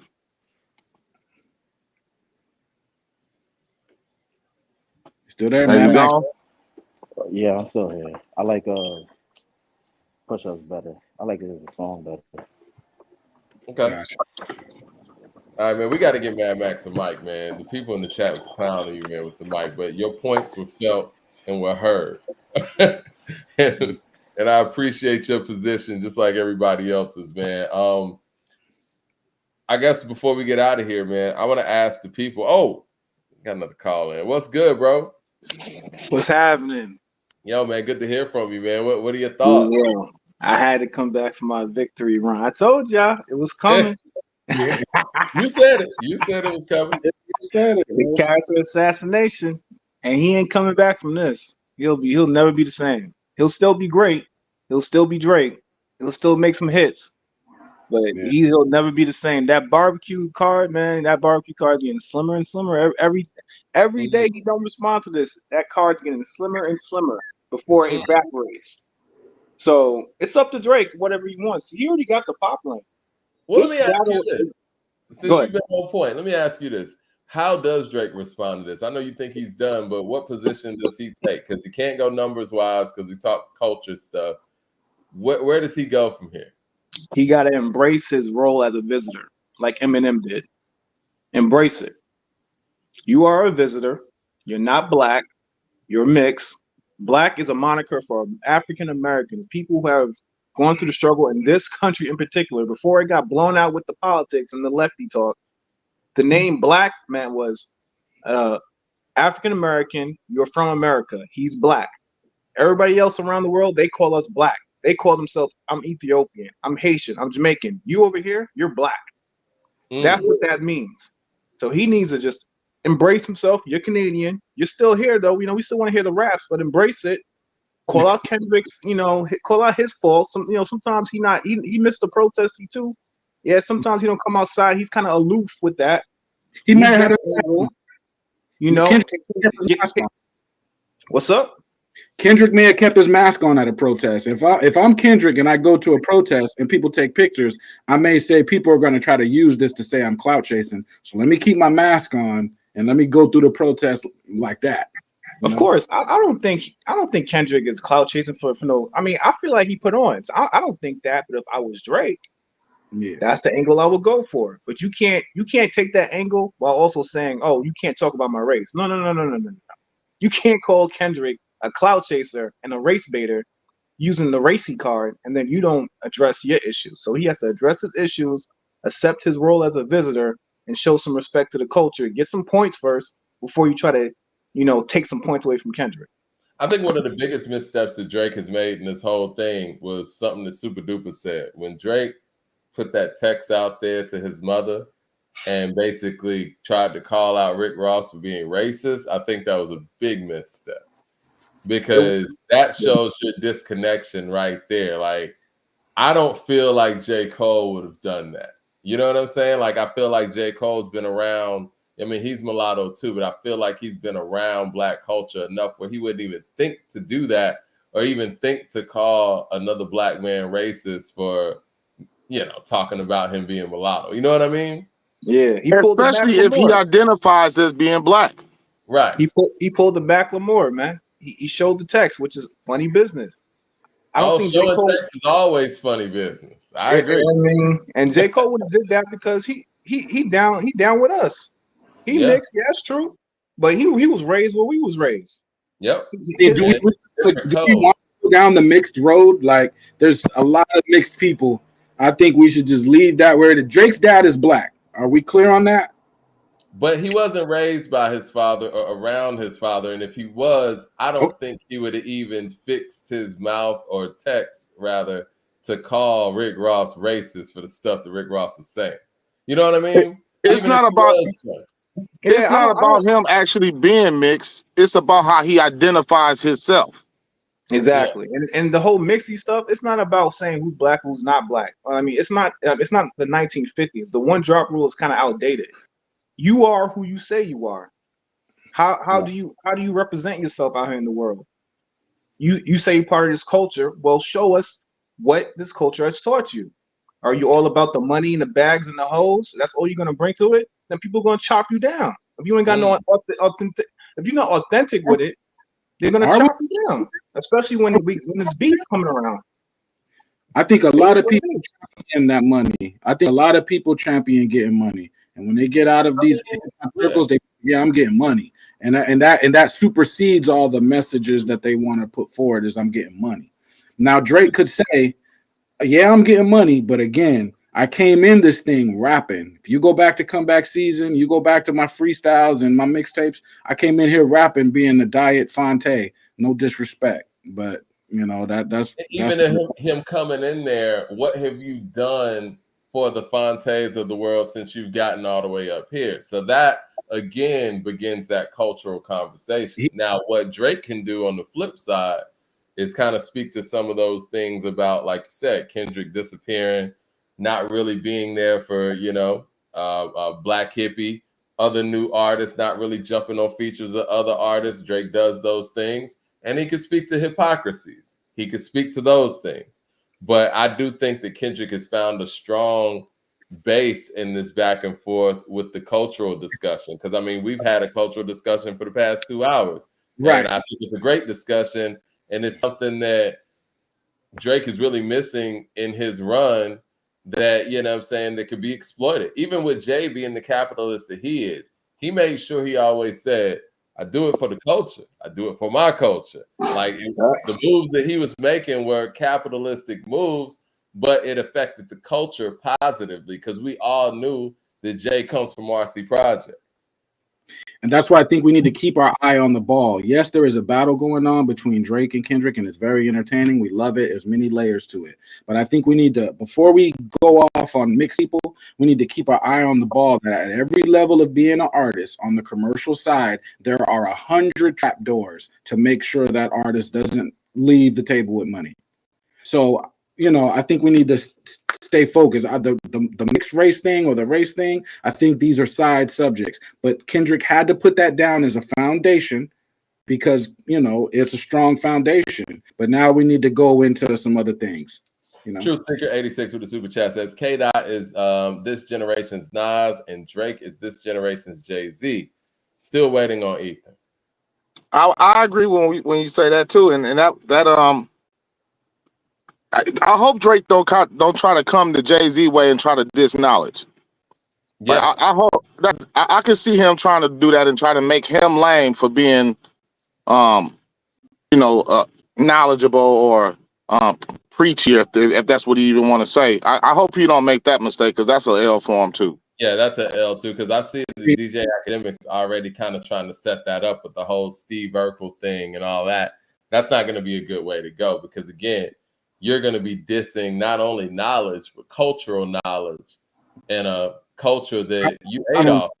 I don't think Jay was dissing knowledge, like knowledge itself. I think he was saying there are some contradictions in your knowledge raps. No, he was dissing knowledge. Yo, shit is garbage. He said that shit was played. Come on now. He Me, said that shit was played. Dissing knowledge. You Owe Me for Ice, Black Girl Lost, Uchi Wally. I think there's. Are you trying to kick knowledge? I think that's what. No, that's the wrong part of the song, Leroy. It is. He said, switch up your flow. No, this is what he said. This is what he said. Switch up your flow. Your shit is garbage. What you trying to kick? Knowledge? What are you trying to kick? Knowledge? Uchi Wally. Again, he named songs. Uchi Wally, Black Girl Lost.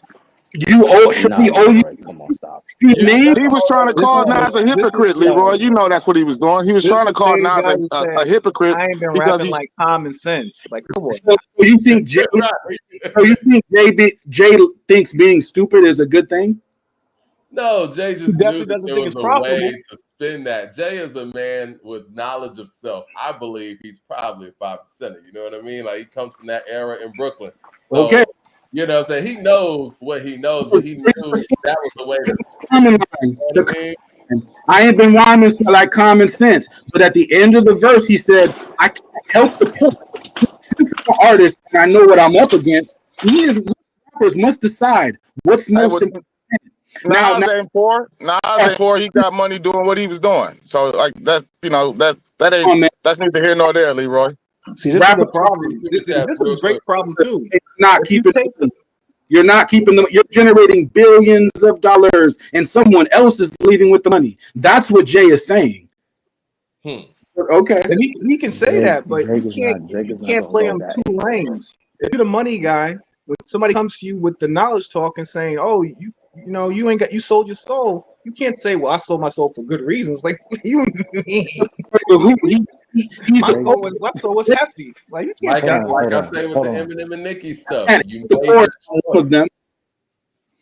So I got gave back. To me, that's a win-win. So next time you see the homie and his rim spinning, know my mind is working just like them.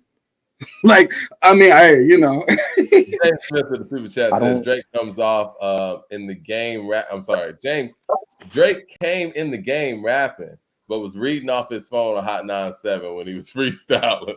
I don't think y'all not gonna let him live that one down, as you should. Mike, I don't Jay think Drake Time with Super Chat says 99.9% of these rappers are about money and hoes. Rappers or people? Right. That's a good question. I mean, the people who get the most hoes and the most money got the most knowledge.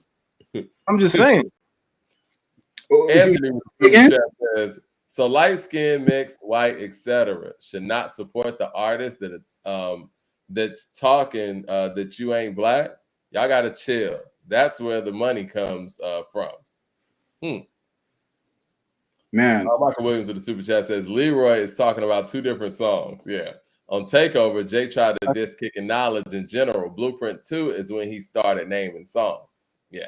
Is it Uchi Wally Wally or is it one Mike? Is it Black Girl Lost and Shawty Owe You for Ice? On that. If y'all think Jay is anti-knowledge, I'll let you have it. He said it himself. He wasn't that bar. It would be very difficult to do business if you're anti-knowledge. But you know what we're saying, Leroy. I see you trying to say. You try to celebrate Jay for who he was, the hustler. I don't know what you're saying. Mad Max was trying to get in, y'all. His mic real low. He was trying to get in. Go ahead. Yo, I'm gonna just say this: if Drake does that, the disrespect and knowledge shit, he lost the battle. I'm with Drake in the battle, but you gotta play it smart. You can't just go crazy. You gotta be smart about it. You gotta, if you want to diss Kendrick, you gotta fault him on his faults.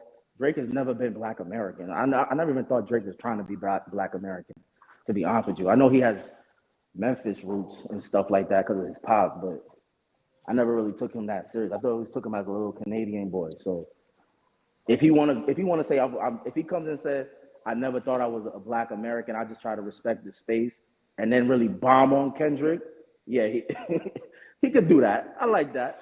That's respect. That's respectable. Anybody you ever talk to, if you're trying to do music, they're gonna say, "What you trying to kick knowledge?" They're not dissing you for being smart. What they're saying is, if that's what you're trying to do, you got to put some good business behind that. Leroy, stop spinning this, man. He tried to make Nas lame for kicking knowledge. He did. Let's keep it above. Knowledge is whack. I don't think knowledge is whack. Any closing thoughts from everybody before we get up out of here? I'm gonna let you go. We'll go in reverse. Mad Max, closing thoughts. Mad Max, you there? Yeah, I'm here. Yeah, it's a fun battle.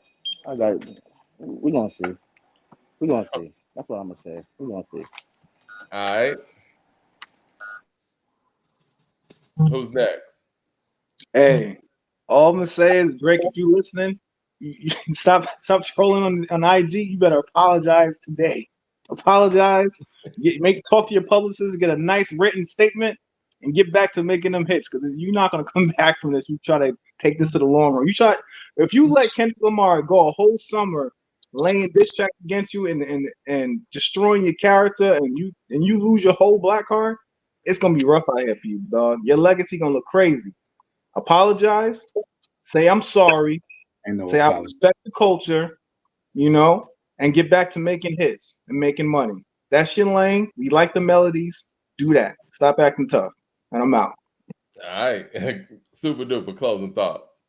My closing thoughts is everybody chill out, man. Stop trying to relive the past. This ain't 99, this ain't early 2000s. Accept this beef for what it is. Accept these songs for what they are, because it ain't gonna get no better than this, really, probably anyway. So, Kendrick came outside. I'm not surprised, because I said he had to. He had to come outside. But I'm satisfied with what he did. I like what he did. I really think that he went at Drake for his manhood. Damn near equated him to a bitch the whole song. Just like how he just despised him as a grown-up man. So he just wanted to make that divide between them two and let them know, like, hey, you this and I'm that. You know what I'm saying? So I like it. I ain't complaining. All right, Leroy, closing thoughts. Yeah, I like it. I think Kendrick, just stay where you at. Right where you at. Write more of those rhymes and continue those rhymes. Drake, you got to remind these people why you're in the position that you're in the first place. You know that there was a time where you had to write rhymes where nobody believed in you, and you was the only one at the table writing them rhymes. Go back to that and prove that you earned your spot to be here. That's all. Anthony Demon with the super chat says, do we knock all European players in the NBA that's winning MVPs? They good at the sport. What counts? How we judge them by race? I think it's about connectivity. And I think that, if we want to compare this to the NBA, let's look at Jokic or somebody like that. I think that he is going to show respect to the people in the NBA that came before him, that made the game what it is, and utilize their knowledge and their tutelage. I don't think that, and he's adding what he adds to the game. I think that, like what Leroy said, Drake's going to have to remind people why he's here and that he wasn't given anything and he worked for this. Now, some things that were done are done. He can't go back and be a part of marches that he wasn't a part of, or speak out on certain things that he refused to speak out on. But maybe he can add some level of clarity to that. But to Leroy's point, I think that Kendrick has found a great lane. I think he needs to stay in that lane and double down on it, because it's going to be hard for Drake to actually prove that he's here for the culture like that. Outside of, him jumping on other people's stuff, but that could be seen as vulture type stuff as well. So this got really interesting, man. I think Euphoria really took this whole back and forth to the next level and made it even more interesting than at least I thought it would be. Now, I wasn't expecting no Vaseline, like Super Duper said. I wasn't expecting no hit 'em up, but this has become surgical in a different way. Yeah. True. All right, man. Hit like and subscribe, everybody. And if y'all haven't checked out that Pete Rock interview that Mickey Factz did, for us at According to Hip Hop. And shout out to American Songwriter. Go on our channel and check it out. Talking about knowledge and culture, man. Like Pete was dropping jewels. So yeah, we appreciate y'all calling in, all the callers, all of the super chats, everybody chiming in. Great conversation. And shit, we're gonna see y'all Monday, if not soon. All right, salute y'all. Salute everybody. Sir. Duper Mad Max. Salute.